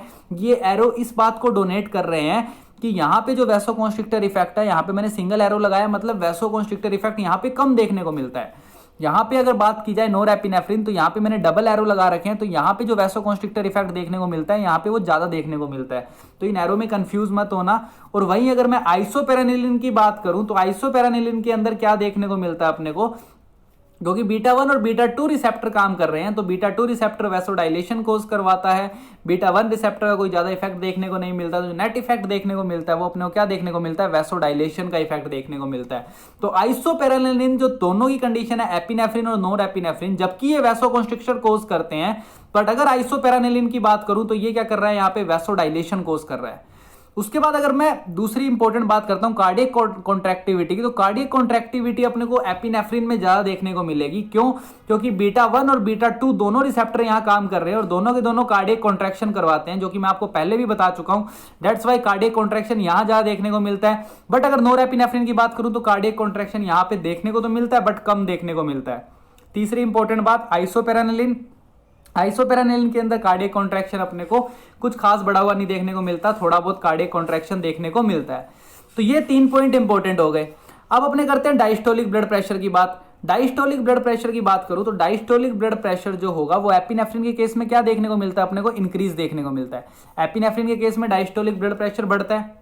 दूसरा नोरेपिनेफ्रिन के केस में डायस्टोलिक ब्लड प्रेशर बहुत ज़्यादा बढ़ता है, बट आइसोपेरानिलिन की बात करूँ तो डायस्टोलिक ब्लड प्रेशर बहुत ज़्यादा कम होता है। डायस्टोलिक ब्लड प्रेशर बहुत ज़्यादा कम होता है, ये बहुत इंपॉर्टेंट पॉइंट है। एपिनेफ्रिन के केस में डायस्टोलिक ब्लड प्रेशर बढ़ रहा है, क्यों बढ़ रहा है वो सबको पता है, बीपी बढ़ रहा है तो डायस्टोलिक ब्लड प्रेशर भी बढ़ेगा, वैसोकॉन्स्ट्रिक्टर हो रहा है। नोरेपिनेफ्रिन के केस में बहुत ज्यादा बढ़ रहा है, क्यों? क्योंकि पोटेंट वैसोकॉन्स्ट्रिक्टर है ये, तो नो डाउट अगर सिस्टोलिक बढ़ रहा है तो डायस्टोलिक भी बढ़ेगा। बट क्योंकि आइसोपेरानिलिन के अंदर क्या हो रहा था, वैसोडाइलेशन हो रहा है, तो that's why diastolic blood pressure भी कम होगा। अब यहाँ पे अपने मीन ब्लड प्रेशर की बात करें तो मीन ब्लड प्रेशर की अगर बात की जाए तो यहाँ पे जो इंक्रीज होगा वो थोड़ा सा कम होगा blood pressure, mean blood pressure, but यहाँ मीन ब्लड प्रेशर जो होगा वो बहुत ज्यादा बढ़ता है। यहाँ पे जो मीन ब्लड प्रेशर होता है वो बहुत ज्यादा बढ़ता है। और यहाँ की बात करूँ आइसोपेरानिलिन की, तो मीन ब्लड प्रेशर यहाँ पे क्या देखने को मिलेगा, यहाँ पे अपने को डिक्रीज देखने को मिलता है। तो ये जो होता है ये ओवरऑल इफेक्ट होता है किसका, आइसोपेरानिलिन का, नोरेपिनेफ्रिन का और एपिनेफ्रिन का, किस तरीके से systolic blood pressure, diastolic blood pressure और मीन ब्लड प्रेशर इंक्रीज और डिक्रीज हो रहे हैं, जिसके बारे में मैंने आपको यहाँ पे बताया। ये चीज अच्छे से समझ आई आपको। ब्लड प्रेशर की बात, ब्लड प्रेशर के बाद अपने थर्ड बात करते हैं। पहले अपने रिसेप्टर सेलेक्टिविटी की बात करी, दूसरे अपने ब्लड प्रेशर की बात करी। अब जो बात करेंगे वो अपने हार्ट रेट की बात करेंगे। हार्ट रेट जो होता है, हार्ट रेट का इफेक्ट जो देखने को मिलता है वो तीन टाइप के इफेक्ट देखने को मिलेंगे। एक तो आपको डायरेक्ट इफेक्ट देखने को मिलेगा, दूसरा आपको रिफ्लेक्स इफेक्ट देखने को मिलता है और तीसरा टोटल इफेक्ट देखने को मिलता है। पहले मैं आपको तीनों में डिफरेंस बता देता हूं। डायरेक्ट इफेक्ट की बात करा जाए तो जो डायरेक्ट रिसेप्टर के ऊपर काम कर रही है ड्रग, वो जो होगी डायरेक्ट इफेक्ट होगा। डायरेक्ट रिसेप्टर पे काम किया, डायरेक्ट इफेक्ट शो हो गया। रिफ्लेक्स इफेक्ट क्या होता है, रिफ्लेक्स इफेक्ट ये होता है, मान लो अगर हार्ट के पास ब्लड जो है वो कम आ रहा है, प्रीलोड हार्ट का कम हो गया, अगर हार्ट के पास जो ब्लड आ रहा है वो कम आ रहा है, तो जाहिर सी बात है हार्ट को ब्लड पूरा करने के लिए, हार्ट को पहले जितना ब्लड पंप करने के लिए अपने आप को क्या करवाना पड़ेगा, अपने आप को पंप ज्यादा करवाना पड़ेगा। तो वो जो हार्ट अपने आप को पंप ज्यादा करवा रहा है, जो हार्ट ब्लड कम आ रहा है इस वजह से अपने आप को पंप ज्यादा करवा रहा है, उसको अपने क्या बोलेंगे, रिफ्लेक्स टैकिकार्डिया। क्या बोलेंगे, रिफ्लेक्स टैकिकार्डिया। और इसी इफेक्ट को अपने रिफ्लेक्स इफेक्ट बोलते हैं, जब हार्ट अपने फंक्शन को अल्टर करता है, अल्टरेशन करता है, जब हार्ट अपने फंक्शन के अंदर पूरा का पूरा अपने नॉर्मल फंक्शनिंग को मेंटेन रखने के लिए, उस कंडीशन को अपने क्या बोलते हैं, रिफ्लेक्स इफेक्ट बोलते हैं। और फाइनल अपने टोटल इफेक्ट होता है, ओवरऑल इफेक्ट अपने टोटल इफेक्ट होता है। तो अब यहाँ पे अपने हार्ट के बारे में बात करते हैं। सबसे इंपॉर्टेंट, सबसे पहले अपने एपिनेफ्रिन की बात करते हैं। तो एपिनेफ्रिन के अंदर जैसा कि अल्फा, बीटा और बीटा 2 तीनों रिसेप्टर काम करते हैं, तो अपने को पता है कि हार्ट का डायरेक्ट इफेक्ट जो होता है, डायरेक्ट इफेक्ट यहाँ पे बहुत ज्यादा देखने को मिलता है, डायरेक्ट इफेक्ट बहुत ज्यादा देखने को मिलता है। दूसरी इंपॉर्टेंट बात करें यहाँ पे नोरेपिनेफ्रिन की, तो जो हार्ट का इफेक्ट है वो थोड़ा सा कम देखने को मिलेगा एपिनेफ्रिन के कंपैरिजन में। मैं बता चुका हूँ आपको, बार बार नहीं बता रहा। बट आइसोपेरानिलिन की बात करूं तो यहाँ पे क्योंकि बीटा 1 और बीटा 2 इफेक्ट है, तो बीटा 1 और बीटा 2 दोनों के दोनों क्या करवाते हैं, दोनों के दोनों हार्ट के अंदर कॉन्ट्रैक्शन करवाते हैं। डेट्स वाई यहाँ पे अपने को जो इफेक्ट देखने को मिलेगा वो क्या देखने को मिलेगा, कॉन्ट्रैक्शन। और यहाँ पे जो कॉन्ट्रैक्शन वो ज्यादा देखने को मिलेगा। दूसरी इंपॉर्टेंट चीज जो है, दूसरा इंपॉर्टेंट पॉइंट है, रिफ्लेक्स इफेक्ट की बात की जाए तो रिफ्लेक्स इफेक्ट की बात की जाए तो रिफ्लेक्स इफेक्ट जो होता है वो अपने को एपिनेफ्रिन के अंदर भी क्या देखने को मिलता है, डिक्रीज देखने को मिलता है। नोरेपिनेफ्रिन के अंदर भी डिक्रीज देखने को मिलता है। क्यों डिक्रीज देखने को मिलता है, क्योंकि ये दोनों की दोनों ड्रग्स अल्फा रिसेप्टर पे भी काम कर रही है यार, दोनों की दोनों ड्रग अल्फा रिसेप्टर पे भी काम कर रही है। और इन अल्फा रिसेप्टर के कारण ही अपने को रिफ्लेक्स इफेक्ट जो है वो क्या देखने को मिल रहा है, रिफ्लेक्स इफेक्ट अपने को कम देखने को मिल रहा है, क्योंकि अल्फा रिसेप्टर स्टिमुलेट करवाएगा, अल्फा रिसेप्टर स्टिमुलेट करता है, तो अल्फा रिसेप्टर के कारण अपने को रिफ्लेक्स इफेक्ट ज्यादा देखने को नहीं मिलता। क्योंकि अगर रिक्वायरमेंट होती है तो ब्लड वेसल्स अपने आप के अंदर अल्टरेशन करवाती है, और ब्लड वेसल्स ही पूरा का पूरा मैकेनिज्म, पूरा का पूरा चीजों को संभाल लेती है। अगर ब्लड प्रेशर, अगर आपको ब्लड की ज्यादा जरूरत है हार्ट को, तो ब्लड वेसल्स जो होगी वो कॉन्स्ट्रिक्ट हो जाएगी, प्रेशर बढ़ जाएगा, ऑटोमेटिक ब्लड ज्यादा जाने लग जाएगा हार्ट के पास। तो यहाँ पे रिफ्लेक्स इफेक्ट बहुत ज्यादा देखने को नहीं मिलता है, यहाँ पे रिफ्लेक्स इफेक्ट जो होता है वो कम होता है। बट वहीं अगर मैं बीटा 1 और बीटा 2 रिसेप्टर की बात करूं तो बीटा 1 और बीटा 2 रिसेप्टर के अंदर रिफ्लेक्स इफेक्ट बहुत ज्यादा देखने को मिलता है, क्योंकि यहाँ पे अल्फा रिसेप्टर है ही नहीं जो काम करे, यहाँ पे जो काम करना है वो हार्ट को ही करना है। डेट्स वाई यहाँ पे जो अपने को रिफ्लेक्स इफेक्ट देखने को मिलता है वो ज्यादा देखने को मिलता है। इसलिए टोटल इफेक्ट जो ओवरऑल इफेक्ट देखने को मिलेगा अपने को, टोटल इफेक्ट किसकी बात करूं मैं, अगर एपिनेफ्रिन की बात करूं तो टोटल इफेक्ट यहाँ पे इंक्रीज देखने को मिलेगा, कार्डियक कॉन्ट्रैक्शन क्रिएट करवाएगा एपिनेफ्रिन। बट वहीं अगर मैं नोरेपिनेफ्रिन की बात करूं तो ओवरऑल इफेक्ट अपने को क्या देखने को मिलता है, ओवरऑल इफेक्ट अपने को डिक्रीज देखने को मिल रहा है।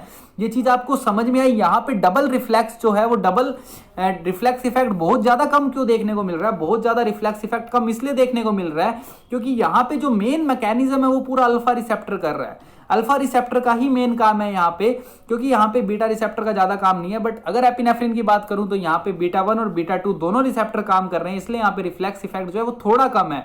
बट अगर मैं नोरेपिनेफ्रिन की बात करूँ तो रिफ्लेक्स इफेक्ट बहुत ज़्यादा कम होता है, दैट्स वाई ओवरऑल इफेक्ट अपने को कम देखने को मिलता है। बट वहीं आइसोपेरानिलिन की बात करूँ तो यहाँ पे जो अपने को टोटल इफेक्ट देखने को मिलता है वो बहुत ज़्यादा देखने को मिलता है। तो ये बहुत ज़्यादा देखने को मिलता है, डेट्स वाई ये बहुत इंपॉर्टेंट कंसेप्ट है पूरा का पूरा। बट आपका क्वेश्चन क्या बनता है, क्वेश्चन आपका ये आता है कि क्वेश्चन कि पेशेंट अगर एट्रोपिन के ऊपर है या फिर पेशेंट के अंदर जो हार्ट है वो ट्रांसप्लांटेड है। क्वेश्चन क्या आएगा कंपटीशन में, if patient is on atropine और पेशेंट हैविंग ट्रांसप्लांटेड हार्ट, उस कंडीशन के अंदर आपको नोरेपिनेफ्रिन के अंदर क्या इफेक्ट देखने को मिलेगा। अगर पेशेंट एट्रोपिन के ऊपर है और ट्रांसप्लांटेड हार्ट है पेशेंट के अंदर, तो पेशेंट की जो वैगस नर्व होती है इस कंडीशन के अंदर वो क्या हो जाती है, वैगस सप्लाई बिल्कुल कट हो जाती है। एट्रोपिन के अंदर भी वैगस स्टिमुलेशन जो होता है वो ब्लॉक हो जाता है, और ट्रांसप्लांटेड हार्ट के अंदर वैगस सप्लाई बिल्कुल कट हो जाती है, क्योंकि ट्रांसप्लांटेड हार्ट में अपने वैगस नर्व को दोबारा नहीं जोड़ सकते। दैट्स वाई जब वैगस नर्व ही सप्लाई ही कट हो गई, वैगस नर्व की सप्लाई बंद हो जाती है, तब अपने को क्या देखने को मिलेगा, तब अपने को डिक्रीज इफेक्ट नहीं देखने को मिलता, क्योंकि जो रिफ्लेक्स इफेक्ट होता है वो अल्फा रिसेप्टर या फिर वैगस नर्व के कारण देखने को मिलता है। और जब वैगस नर्व की सप्लाई ही कम हो जाएगी, पैरासिम्पैथेटिक सप्लाई ही कम हो जाएगी, तो पैरासिम्पैथेटिक सप्लाई कम होने के कारण अपने को क्या देखने को मिलेगा, अपने को यहाँ पे इस कंडीशन के अंदर अपने को नोरेपिनेफ्रिन के कारण हार्ट रेट जो है वो बढ़ा हुआ देखने को मिलता है, अगर वैगस एट्रोपिन कंडीशन के अंदर और ट्रांसप्लांटेड हार्ट की कंडीशन के अंदर। तो ये दो क्वेश्चन इंपॉर्टेंट बनते हैं। पहला क्वेश्चन तो ये इंपॉर्टेंट बनता है कि ऐसा कौन सा न्यूरोट्रांसमीटर या फिर केमिकल है जिसके अंदर फोर्स ऑफ कॉन्ट्रैक्शन तो इंक्रीज होती है बट हार्ट रेट डिक्रीज होती है। तो ऐसा सिर्फ एक ही है, कौन सा, नोरेपिनेफ्रिन। कौन सा है, नोरेपिनेफ्रिन। नोरेपिनेफ्रिन ऐसा केमिकल है जिसके अंदर फोर्स ऑफ कॉन्ट्रैक्शन तो बढ़ती है बट हार्ट रेट क्या होती है, डिक्रीज होती है। और दूसरा क्वेश्चन ये बनता है, अगर पेशेंट एट्रोपिन और ट्रांसप्लांटेड हार्ट पे है तो उस कंडीशन के अंदर पेशेंट के अंदर हार्ट रेट का क्या इफेक्ट देखने को मिलता है नोरेपिनेफ्रिन के द्वारा। तो अपने को जो इफेक्ट देखने को मिलता है वो इंक्रीज इफेक्ट देखने को मिलता है बजाय डिक्रीज के। क्यों? क्योंकि यहाँ पे वैगस स्टिमुलेशन होता है वो बिल्कुल कट हो जाता है। तो ये कुछ इंपॉर्टेंट पॉइंट है जो कि अपने को बहुत एग्जाम्स के अंदर बहुत फ्रीक्वेंटली पूछे जाते हैं और ये काफ़ी बार पूछे भी गए हैं। तो इसलिए अपने को ये रिफ्लेक्स हो गया। उसके बाद अपने वैसोकॉन्स्ट्रिक्शन की बात करें तो हार्ट के पास वैसोकॉन्स्ट्रिक्शन की बात करें तो हार्ट के पास ज़्यादा ब्लड होता है, हार्ट के पास ज़्यादा ब्लड होगा, हार्ट को ब्लड जो होता है वो बहुत ज़्यादा पंप करना पड़ता है। जो इफेक्ट जो देखने को मिलता है अपने को, कार्डियक आउटपुट जो होता है, कार्डियक आउटपुट टिश्यूज़ के अंदर कम हो जाता है। तो जो वैसोकॉन्स्ट्रिक्शन के टाइम पे क्या होता है, वैसोकॉन्स्ट्रिक्शन के टाइम के ऊपर हार्ट के अंदर ब्लड प्रेशर इंक्रीज हो जाता है। हार्ट के अंदर ब्लड प्रेशर इंक्रीज हो जाता है, इसका मतलब क्या है कि हार्ट जो है ब्लड प्रेशर इंक्रीज होगा तो हार्ट के पास ब्लड भी ज़्यादा जाएगा जब वैसोकॉन्स्ट्रिक्शन होगा। और जब वैसोकॉन्स्ट्रिक्शन होगा, क्योंकि हार्ट के पास ब्लड ज़्यादा जा रहा है, तो इस कंडीशन के अंदर हार्ट क्या करेगा, हार्ट अपने पंपिंग को कम करेगा। क्योंकि हार्ट के पास ब्लड ज़्यादा जा रहा है तो कार्डियक आउटपुट तो हार्ट बढ़ाएगा नहीं, हार्ट को बैलेंस मेंटेन रखना है। तो हार्ट क्या करता है, ब्रैडीकार्डिया की कंडीशन क्रिएट करता है। और इस कंडीशन को अपने क्या बोलते हैं, रिफ्लेक्स ब्रैडीकार्डिया बोलते हैं। मैं समझा चुका हूँ आपको what is reflex tachycardia and what is reflex bradycardia. ये चीज़ें आपको सेल्फ अंडरस्टूड होनी चाहिए।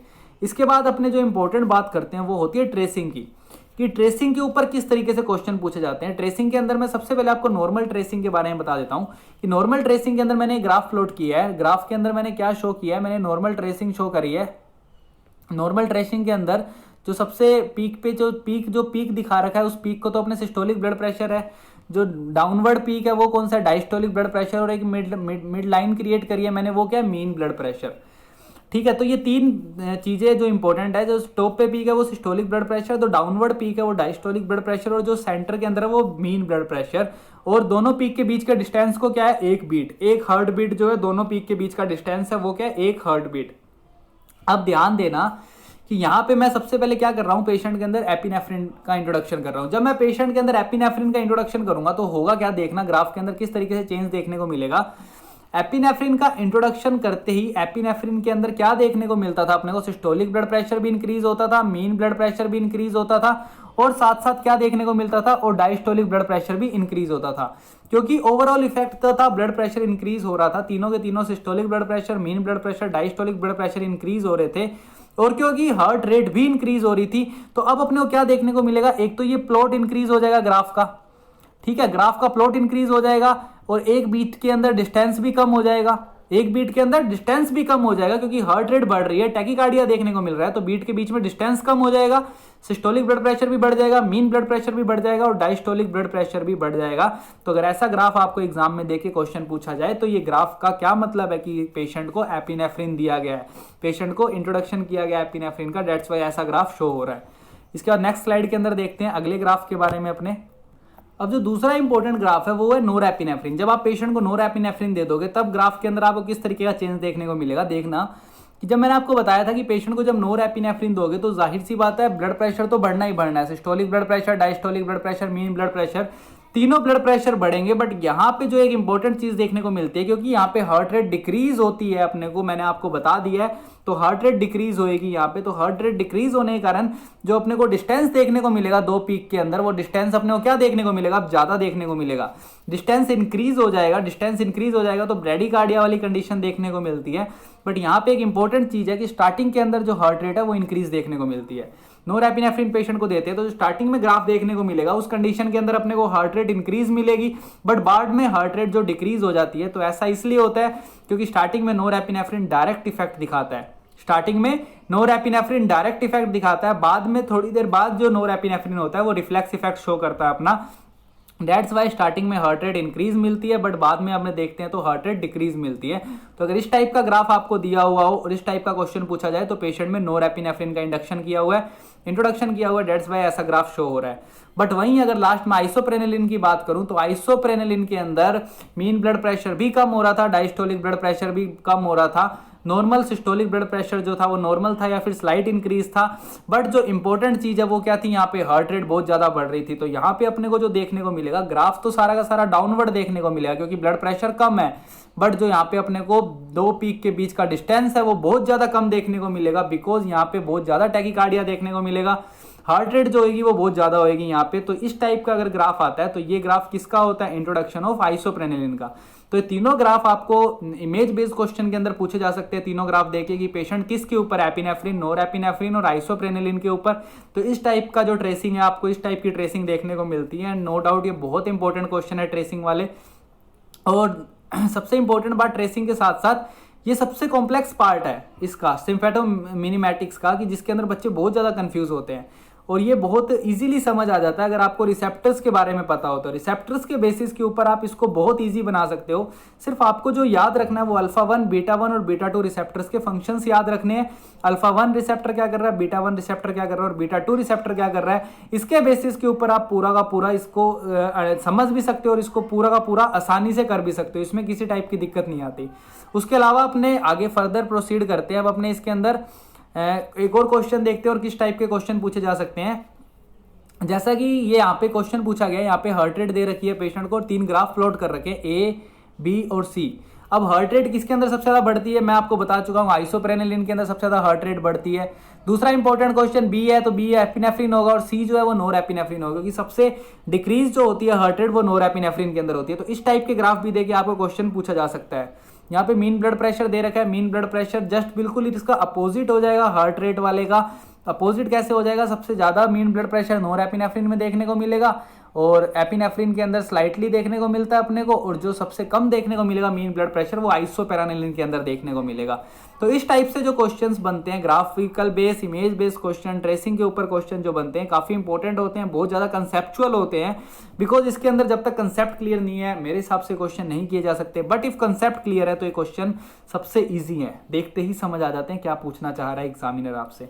तो ये था। उसके बाद सारा का सारा कैटेकोलामीन्स के बारे में। कैटेकोलामीन के बाद अपने नॉन कैटेकोलामीन्स के बारे में पढ़ते हैं। नॉन कैटेकोलामीन्स की बात की जाए तो नॉन कैटेकोलामीन्स जो होते हैं ये अल्फा और बीटा रिसेप्टर दोनों के एगोनिस्ट होते हैं। तो सबसे पहले अपने अल्फा रिसेप्टर की बात कर लेते हैं, किस तरीके से अल्फा रिसेप्टर पे काम करते हैं। उसके बाद अपने बीटा रिसेप्टर की बात करेंगे। सबसे पहले अगर अल्फा रिसेप्टर देखूं तो ये दोनों रिसेप्टर पे काम करते हैं। अल्फा 1 एगोनिस्ट भी होते हैं और अल्फा 2 एगोनिस्ट भी होते हैं। दोनों रिसेप्टर पे काम करते हैं। अल्फा 1 एगोनिस्ट भी होते हैं और अल्फा 2 एगोनिस्ट भी होते हैं। अल्फा 1 की बात करूं तो अल्फा 1 क्या करवाते हैं, वैसोकंस्ट्रिक्शन करवाते हैं, पता है, सबको पता है, वैसोकंस्ट्रिक्शन कराएंगे अल्फा 1। वहीं अगर अल्फा 2 की बात करूं तो अल्फा 2 रिसेप्टर नोरेपिनेफ्रिन के सिक्रेशंस को कम करवाते हैं। तो नोरेपिनेफ्रिन का सिक्रेशन कम होगा तो ब्लड प्रेशर क्या होगा, डिक्रीज होगा। सबसे पहले अल्फा 1 की बात करते हैं। अल्फा 1 की जो एग्जाम्पल ड्रग जो होती है वो होती है फिनाइल एपिफायरिन। फिनाइल एपिफेरिन जो ड्रग होती है, इसके अंदर अपने इसके यूजेस की बात करी जाए तो anaesthesia agent induce anaesthetic agent induce hypotension के अंदर अपने यूज ले सकते हैं। जब भी पेशेंट को एनेस्थीसिया दिया जाता है और एनेस्थीसिया के कारण हाइपोटेंशन होता है तो उसमें इंडिकेशन के अंदर अपने यूज में ले सकते हैं फिनाइल एपिफायरिन को। मिड्रियासिस के अंदर यूज में लिया जा सकता है और नेजल कंजेशन के अंदर यूज में लिया जा सकता है। ये ड्रग के इंडिकेशंस है। Anaesthetic agent induce hypotension, mydriatics and nasal decongestion, इनके अंदर अपने क्या ले सकते हैं, अल्फा 1 एगोनिस्ट को यूज में ले सकते हैं। वहीं अगर अल्फा 2 एगोनिस्ट की बात करूं तो अल्फा 2 एगोनिस्ट के अंदर अपने क्या क्या चीजें काम में लेते हैं, क्योंकि ब्लड प्रेशर कम कर रही है ये, तो साथ में क्या इफेक्ट दिखाती है, सिडेशन का इफेक्ट भी दिखाती है। और क्योंकि इसका सबसे इंपॉर्टेंट जो ड्रग जो होती है अल्फा 2 रिसेप्टर एगोनिस्ट जो होती है उसका नाम है क्लोनिडिन, एंड बहुत इंपॉर्टेंट ड्रग है। बहुत क्वेश्चन आते हैं इस ड्रग के ऊपर भी, क्लोनिडिन के ऊपर भी। डेट्स वाई क्लोनिडिन बहुत इंपॉर्टेंट ड्रग है, इसको ध्यान से समझना। क्लोनिडिन जो होती है वो ड्रग ऑफ चॉइस होती है हाइपरटेंसिव अर्जेंसी के अंदर। Hypertensive urgency, URGENCY। और क्या डिफरेंस होता है अर्जेंसी, इमरजेंसी, ये सब मैं आपको जब कार्डियक सिस्टम पढ़ाऊंगा उसके अंदर पढ़ाऊंगा। जब अपने कार्डियक ड्रग्स पढ़ेंगे उसके अंदर अपने अर्जेंसी, इमरजेंसी, इन सब के बारे में वर्ड यूज, इस सब के बारे में बताऊंगा कहाँ कब काम में लेते हैं अपने सारी की सारी चीजें। तो ये था अल्फा 1 और अल्फा 2 के बारे में। अल्फा 1 जो होती है, अल्फा 1 वैसोकॉन्स्ट्रिक्टर कोज करती है, अल्फा 2 बीपी को डिक्रीज करवाती है। अल्फा 1 का एग्जांपल फिनाइल एपिनेफ्रिन है ड्रग का नाम, और अल्फा 2 एगोनिस्ट जो ड्रग है वो क्लोनिडिन है। याद रखना दोनों बहुत इंपॉर्टेंट ड्रग है और दोनों बहुत ज्यादा काम में आती है। फर्दर कंटिन्यू करते हैं इसको आगे नेक्स्ट स्लाइड के अंदर। तो यहाँ पे कंटिन्यू है अल्फा 1 और अल्फा 2 के बारे में ही कंटिन्यू है, दोनों के दोनों बीच के अंदर एक लाइन प्लॉट कर लो। तो अल्फा 1 और यहाँ पे अल्फा 1 है और यहाँ पे ये अल्फा 1 के बारे में, ये अल्फा 2 के बारे में है सारे के सारे। तो अल्फा 1 के अंदर मैं अब आपको क्या बताता हूँ, अल्फा 1 के अंदर मैं आपको बता देता हूँ। अल्फा 1 के अंदर जो अपने नेजल कंजेशन के रूप में और जो ड्रग्स यूज में लेते हैं उनके जो नाम है यहाँ पे टेट्राहाइड्रोक्लोनिडोन है, देन उसके बाद मेट्राक्रोमीम है।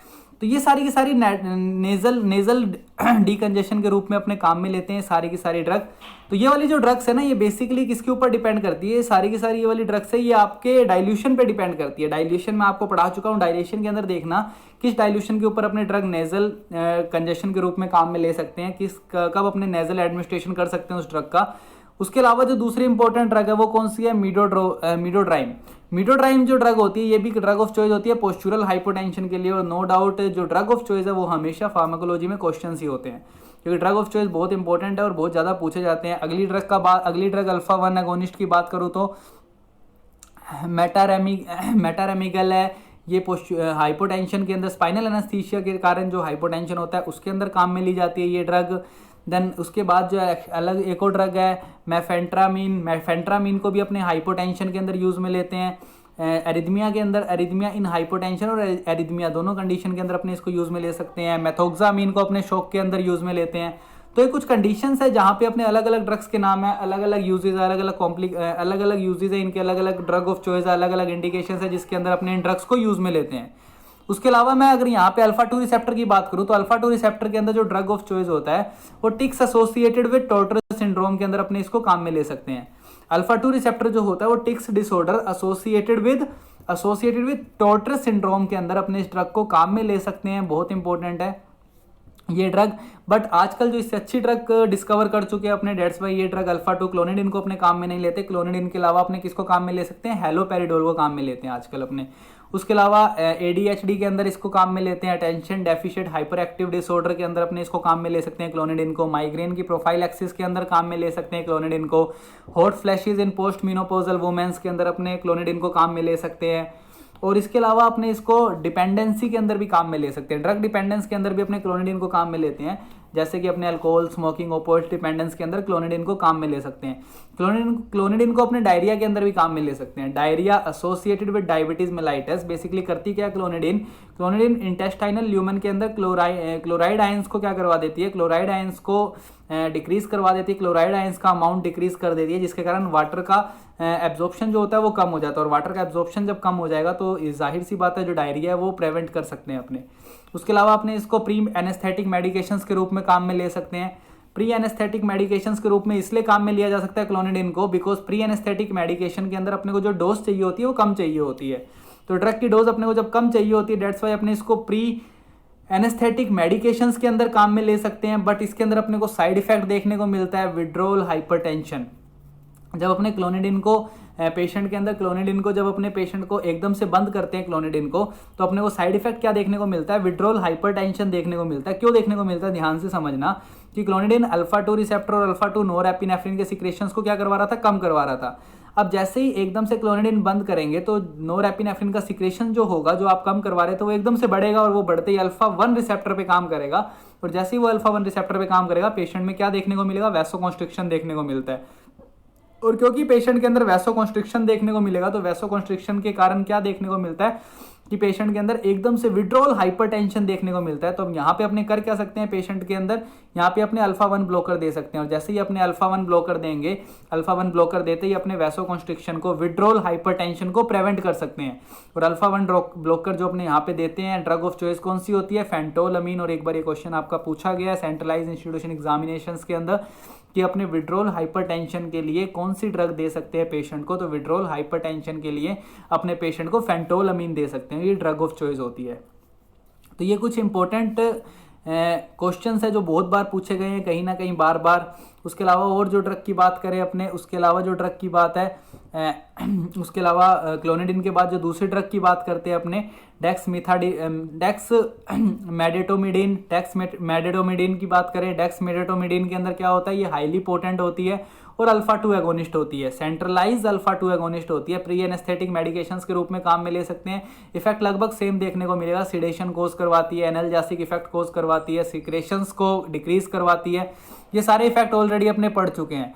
उसके अलावा आजकल जो है न्यूअर ड्रग यूज करते हैं अपने, newer drug use for the induction of the anaesthesia, dose increase होती है तो हाइपोटेंशन। मतलब कहने की ये बात है कि अपने ये वाली ड्रग इसलिए यूज नहीं करते एनेस्थेटिक एजेंट के रूप में क्योंकि पेशेंट के अंदर हाइपोटेंशन क्रिएट करवाती है ड्रग। तो क्योंकि ये हाइपोटेंशन क्रिएट कराती है तो कभी भी अपने नहीं चाहेंगे कि टेबल पे पेशेंट हो ओटी के अंदर जिसको हाइपोटेंशन हो। पेशेंट एकदम स्टेबल होने चाहिए, उसके वाइटल स्टेबल होने चाहिए पेशेंट के, तभी ज़्यादा से ज़्यादा सक्सेसफुल चांसेस रहते हैं ऑपरेशन के ओटी टेबल पे। दैट्स वाई ये ड्रग हाइपोटेंशन कोज करवाती है, इसलिए अपने इसको इंड्यूस्ड इंडक्शन ऑफ एनेस्थीसिया के रूप में यूज में नहीं लेते हैं कभी भी। उसके अलावा और कुछ ड्रग अल्फा 2 एगोनिस्ट जिसके नाम बता देता हूं मैं, एप्राक्लोनिडिन हो गया, एप्राक्लोनिडिन के बाद के अंदर ब्रीमोनिडिन हो गया। ये सारे के सारे ग्लूकोमा के काम में आते हैं और इसको अपने एंटी ग्लूकोमा के अंदर बहुत डिटेल के अंदर पढ़ेंगे। उसके बाद टाइजेनिडिन हो गया, टाइजेनिडिन मसल रिलैक्सेंट के रूप में काम में लिया जाता है। और टाइनेडिन जो होता है अल्फा 2 एगोनिस्ट है जो कि मसल्स रिलैक्सेंट है एक तरीके का, और क्योंकि ये मसल रिलैक्सेंट है इसलिए इसको अमाइलोट्रोपिक लेटरल स्क्लेरोसिस के अंदर भी काम में लिया जाता है। डिजीज है अमाइलोट्रोपिक लेटरल स्क्लेरोसिस, ऑटोइम्यून डिसऑर्डर है जिसके अंदर अपने इसको ड्रग ऑफ चॉइस होती है ये। और ये क्वेश्चन एक बार पूछा गया आपके एग्जाम के अंदर कि अल्फा 2 एगोनिस्ट कौन सा है जो मसल रिलैक्सेंट है या फिर उसको एएलएस के अंदर अपने काम में लेते हैं। उसके अलावा एक और ड्रग है जो लोफिक्सिडिन, लोफिक्सिडिन को भी अपने ओपोइड डिपेंडेंस के अंदर यूज में लेते हैं, ये भी ड्रग ऑफ चॉइस है ओपोइड डिपेंडेंस के अंदर। तो ये बहुत सारी अलग अलग ड्रग्स हैं जिनके अलग अलग यूजेज हैं, बट जिनके बारे में मैंने बताया कि जो पूछे गए हैं एग्जाम्स के अंदर वो नो डाउट इंपॉर्टेंट है, तो उनको आप ज़्यादा से ज़्यादा याद रखने की कोशिश करना क्योंकि जो एग्जाम्स में पूछे गए हैं वो क्वेश्चन हमेशा इंपॉर्टेंट होते हैं, वो कहीं ना कहीं इधर उधर दूसरे एग्जाम्स के अंदर पूछे जा सकते हैं। उसके बाद नेक्स्ट स्लाइड के अंदर फर्दर कंटिन्यू करते हैं अपने। उसके बाद कुछ अल्फा 2 एगोनिस्ट की बात करते हैं। अल्फा 2 एगोनिस्ट और जो थोड़े बहुत रह गए हैं, उसके अलावा जो अल्फा 2 एगोनिस्ट है वो है मोक्सोनिडिन। मोक्सोनिडिन के बाद जो दूसरा अल्फा 2 एगोनिस्ट है वो कौन सा है, वो है रिल्मेनिडिन। ये दोनों के दोनों अल्फा 2 एगोनिस्ट हैं। अल्फा 2 एगोनिस्ट के साथ साथ इनका एक इंपॉर्टेंट काम क्या है, ये इमिड्राजोल रिसेप्टर एगोनिस्ट भी है। इमिड्राजोल रिसेप्टर एगोनिस्ट है दोनों के दोनों, मोनोक्सिडिन और रिलैमिडिक्सिन। ये दोनों की दोनों ड्रग इमिड्राजोल रिसेप्टर एगोनिस्ट है, डेट्स वाई बीपी कम करने में बहुत ज़्यादा हेल्पफुल है। और ये क्वेश्चन एक बार पूछा भी गया, which of the following drug is imidazole receptor agonist. तो एक ऑप्शन के अंदर जो था वो था मोक्सोनिडिन, तो मोक्सोनिडिन पूछा गया। और ये वाली जो ड्रग है ये अपने किसके अंदर यूज में लेते हैं, रेजिस्टेंस हाइपरटेंशन के केस में लेते हैं, एल्डरली पेशेंट्स के अंदर। और इसको अपने न्यूरोपैथिक के अंदर भी, न्यूरोपैथिक कोज के अंदर भी यूज के अंदर लेते हैं, अपने न्यूरोपैथिक पॉलिसी के अंदर भी यूज के अंदर लेते हैं। रेजिस्टेंस हाइपरटेंशन एल्डरली पेशेंट के अंदर बहुत ज़्यादा इंपॉर्टेंट है, यूज में लेते हैं अपने इसको। इसके अलावा जो ड्रग है अल्फा 2 एगोनिस्ट के अंदर उसका नाम है मिथाइल डोपा। मिथाइल डोपा एक तरीके की प्रो ड्रग है और ये अल्फा मिथाइल नोरएपिनेफ्रिन के अंदर कन्वर्ट होती है एक्टिव फॉर्म के अंदर। अल्फा 2 एगोनिस्ट है, नोरएपिनेफ्रिन डिप्लीटर भी है ये। और इसका जो इंडिकेशन है बहुत इंपॉर्टेंट, कहाँ यूज में ली जाती है, पीआईएच के अंदर यूज में ली जाती है, प्रेगनेंसी इंड्यूस हाइपरटेंशन के अंदर यूज में ली जाती है। बट आजकल अपने पास इससे अच्छी ड्रग है, डेट्स वाई इसको अपने यूज में नहीं लेते। आजकल जो ड्रग ऑफ चॉइस है प्रेगनेंसी इंड्यूस हाइपरटेंशन के लिए वो लाबेटालोल। कौन सी ड्रग है? लाबेटालोल है, इसको अपने आजकल यूज़ में लेते हैं, ये ड्रग ऑफ चॉइस है बिकॉज बहुत कम साइड इफेक्ट है इसके। बट मिथाइल डोपा का जो सबसे इंपॉर्टेंट साइड इफेक्ट है वो क्या है? हीमोलिसिस। हीमोलिसिस एक इंपॉर्टेंट साइड इफेक्ट है, नो डाउट ड्रग यूज में नहीं ली जाती तो नहीं पूछी जाएगी, बट साइड इफेक्ट फिर भी पूछे जा सकते हैं। तो हीमोलाइसिस इसका साइड इफेक्ट है मिथाइल डोपा का, इसलिए आजकल ड्रग यूज में नहीं ली जाती पीआईएच के अंदर। इंपॉर्टेंट पॉइंट्स है जो आपको याद रखने हैं। उसके अलावा फर्दर और जो ड्रग्स है अल्फा 2 एगोनिस्ट, उसकी मैं बात करूं तो उसके अलावा 2 ड्रग्स और है जो अल्फा 2 एगोनिस्ट है, एक तो ग्वानाबेंच और एक है ग्वानिसिन। ग्वानाबेंच एंड ग्वानिसिन दोनों की दोनों एडीएचडी के काम में यूज में ली जाती है। एडीएचडी के अंदर इंडिकेशन होता है attention deficit hyper associated disorder, tics associated with Tourette syndrome, दोनों के अंदर यूज में ली जा सकती है ये ड्रग, एडीएचडी और टॉर्टर सिंड्रोम। ये ड्रग्स बेसिकली आप साइकेट्रिक डिसऑर्डर्स पढ़ोगे, वहाँ पे ड्रग्स दोबारा आएगी, दोबारा रिपीट होएगी, तब आपको याद आ जाएगा कि हाँ ये ड्रग वहाँ पड़ी थी, ये ड्रग वहाँ पड़ी थी। उसके बाद अपने बात करते हैं बीटा 2 रिसेप्टर, बीटा 2 एगोनिस्ट की। बीटा पे कैसे, अल्फा रिसेप्टर्स की बात कर चुके हैं अपने, अल्फा रिसेप्टर्स के बाद अपने बीटा रिसेप्टर्स की बात करते हैं। बीटा रिसेप्टर्स के अंदर भी 2 टाइप के बीटा रिसेप्टर हैं, बीटा 2 रिसेप्टर और बीटा 3 रिसेप्टर। बीटा 2 एगोनिस्ट और बीटा 3 एगोनिस्ट है। बीटा 2 एगोनिस्ट की अगर बात करूं तो बीटा 2 एगोनिस्ट है वो कितने टाइप के होते हैं? बीटा 2 एगोनिस्ट को मैंने डिवाइड किया हुआ है टाइम पीरियड के according, short acting beta 2 agonist, long acting beta 2 agonist और very long acting beta 2 agonist. Time के बेसिस के ऊपर साबा, लाबा, वी लाबा, ये 3 क्लासेस के अंदर मैंने डिवाइड किया हुआ है इसको। वहीं अगर बीटा 3 की बात करूं तो मीरा बैकग्राउंड, जो कि मैं आपको बता चुका हूं, पहले ही ड्रग पढ़ा चुका हूं मैं मीरा बैकग्राउंड के बारे में, अर्ज इनकंटिनेंस के काम में आती है ये ड्रग। और अंडर ट्रायल फेज के अंदर है ये, ट्रायल फेज के अंदर किसके लिए? कंजेस्टिव हार्ट फेलियर के लिए, ये सब बात की बातें हैं। बट ये ड्रग जो है यूज किस में आती है? अर्ज इनकंटिनेंस के अंदर यूज में आती है ड्रग। साइड इफेक्ट देखा जाए तो ब्लड प्रेशर को कम करती है, headache and increase the risk of UTI, urinary track infection के रिस्क को भी बढ़ा देती है ये। मीरा बैकग्राउंड के बारे में अपने पढ़ चुके हैं यार, बार बार नहीं पढ़ना। यहाँ पे अपने बीटा 2 एगोनिस्ट के बारे में पढ़ेंगे। बीटा 2 एगोनिस्ट 3 टाइप की बताई मैंने, साबा, लाबा, वी लाबा। इसके बारे में अपने डिटेल में देखते हैं बीटा 2 एगोनिस्ट के अंदर होता क्या क्या है। बेसिकली इनका टाइम पीरियड जो होता है, ड्यूरेशन ऑफ एक्शन, जो साबा होता है शॉर्ट एक्टिंग बीटा 2 एगोनिस्ट, उसका 2 से 4 घंटे के लिए होता है, और लाबा का 12 घंटे के लिए और वी लाबा का 24 आवर्स के लिए। तो ये टाइम पीरियड बहुत इंपॉर्टेंट है जो कि आपको याद रखना है। इसका अपने क्लासिफिकेशन देखते हैं इसका नेक्स्ट स्लाइड के अंदर। अब यहाँ पे अपने ड्रग्स के नाम देखते हैं, साबा, लाबा, बी लाबा, कौन कौन सी ड्रग्स है। सबसे पहले शॉर्ट एक्टिंग बीटा 2 एगोनिस्ट की बात करते हैं। शॉर्ट एक्टिंग बीटा 2 एगोनिस्ट की बात करूं मैं तो ड्रग्स कौन कौन सी आती है शॉर्ट एक्टिंग बीटा 2 एगोनिस्ट के अंदर? टर्ब्यूटालिन, देन टर्ब्यूटालिन के बाद पायरब्यूटेरोल एंड दूसरा आता है एल्ब्यूटेरोल। एल्ब्यूटेरोल को ही अपने साल्ब्यूटामोल बोलते हैं, जो कि बहुत इंपॉर्टेंट ड्रग है साल्ब्यूटामोल। और जब आप जाओगे आप क्लिनिकल ड्यूटीज़ के अंदर तब आपको पता लगेगा ये ड्रग कितनी काम में आती है। बहुत ज़्यादा ड्रग जो है ये साल्ब्यूटामोल बहुत ज़्यादा काम में ली जाती है। उसी के बाद लाबा की बात करें, लॉन्ग एक्टिंग बीटा 2 एगोनिस्ट के जो एग्जांपल है साल्मेटेरोल, फॉर्मेटेरोल, ये लाबा के एग्जांपल हैं। और उसके बाद very long acting beta 2 agonist की बात की जाए तो इसके अंदर जो एग्जांपल आते हैं कार्मेटेरोल, इंडिकाटेरोल, ओल्डेटेरोल एंड विलेनेट्रोल, ये सारे के सारे नाम से ड्रग्स के। तो सबसे पहले अपने शॉर्ट एक्टिंग की बात करते हैं। Short acting drugs, very long acting drug और वेरी लॉन्ग एक्टिंग ड्रग। अब इसके अंदर तो ड्रग्स के नाम हो गए। ड्रग्स के नाम के बाद इसके अंदर एक इंपॉर्टेंट पॉइंट है कि मैंने जो बॉक्स बना रखा है, ये बॉक्स देखना, ये वाला जो बॉक्स है, इस बॉक्स के अंदर मैंने आपको क्या बता रखा है, बॉक्स जो बनाया हुआ है, ये वाली जो जितनी भी ये वाली बॉक्स बना रहा हूँ, ये जितनी भी ड्रग्स है ये सारी की सारी फास्ट एक्टिंग है। कौन सी ड्रग है? फास्ट एक्टिंग है। इनमें से मतलब सारी शॉर्ट एक्टिंग ड्रग भी फास्ट एक्टिंग है, और सिर्फ एक लॉन्ग एक्टिंग बीटा 2 एगोनिस्ट फॉर्मेटेरोल, ये भी क्या है? फास्ट एक्टिंग ड्रग है। फास्ट एक्टिंग ड्रग का मतलब क्या है? इसको मैं इनहेलेशन रूट से दे सकता हूँ। इनहेलेशन रूट के साथ साथ जितने भी एक्यूट अटैक होंगे ब्रोंकियल अस्थमा के, उनके अंदर ये इंडिकेशन होती है। सारी ड्रग्स किसके अंदर इंडिकेट होती है? Acute attack of bronchial asthma के अंदर मैं ये सारी ड्रग क्या कर सकता हूँ? इंडिकेट कर सकता हूँ एक्यूट अटैक के अंदर, ध्यान रखना। उसके अलावा जो लॉन्ग एक्टिंग बीटा 2 एगोनिस्ट होती है वो किस किस काम के अंदर आती है? Long acting beta 2 agonist prophylaxis of bronchial asthma काम में आती है, prophylaxis of exercise induce asthma के अंदर काम में आती है, और परसिस्टेंट ब्रोंकियल अस्थमा के अंदर भी काम में आती है। बट परसिस्टेंट ब्रोंकियल अस्थमा के अंदर अपने इसको हमेशा किसके साथ देते हैं? आईसीएस के साथ देते हैं। आईसीएस क्या होता है? Inhaled corticosteroids. Inhaled corticosteroid, ipratropium bromide, जो कि मैं पढ़ा चुका हूं, आपको और भी पढ़ेंगे अपने बाद में डिटेल में, और कौन कौन से होते हैं इनहेल्ड कोर्टिकोस्टेरॉइड, उसके साथ अपने इनको देते हैं। तो ये हो गए। और जो सबसे इंपॉर्टेंट बात, जो वेरी लॉन्ग एक्टिंग होती है, वेरी लॉन्ग एक्टिंग जो बीटा 2 एगोनिस्ट होती है, इनको अपने अस्थमा के अंदर यूज में नहीं लेते, अस्थमा के अंदर यूज में नहीं लेते। इनको अपने कब यूज में लेते हैं, इनको अपने सीओपीडी के यूज में लेते हैं। और ये बात तो आपको खुद को ही पता है कि शॉर्ट एक्टिंग है तो इसको बार बार देना पड़ेगा। ड्रग्स का जो टाइम पीरियड होगा 4 घंटे 6 घंटे के बाद बार बार एडमिनिस्ट्रेशन करना पड़ेगा। लॉन्ग एक्टिंग है तो 12 आवर्स के अंदर एडमिनिस्ट्रेट करना पड़ेगा दोबारा। और वेरी लॉन्ग एक्टिंग है तो सिर्फ ओडी से भी काम चल सकता है, दिन में एक बार अपने इस ड्रग को इंडिकेट कर सकते हैं, प्रिस्क्राइब कर सकते हैं। दूसरा सीओपीडी की बात की जाए तो सीओपीडी के अंदर लॉन्ग एक्टिंग ड्रग्स को भी काम में लिया जा सकता है, नॉक्टर्नल अस्थमा में भी काम में लिया जा सकता है। 2 इंडिकेशन रह गए थे, तो लॉन्ग एक्टिंग जो बीटा 2 एगोनिस्ट है उनके अंदर अपने सीओपीडी और नॉक्टर्नल अस्थमा के अंदर भी काम में लिया जा सकता है।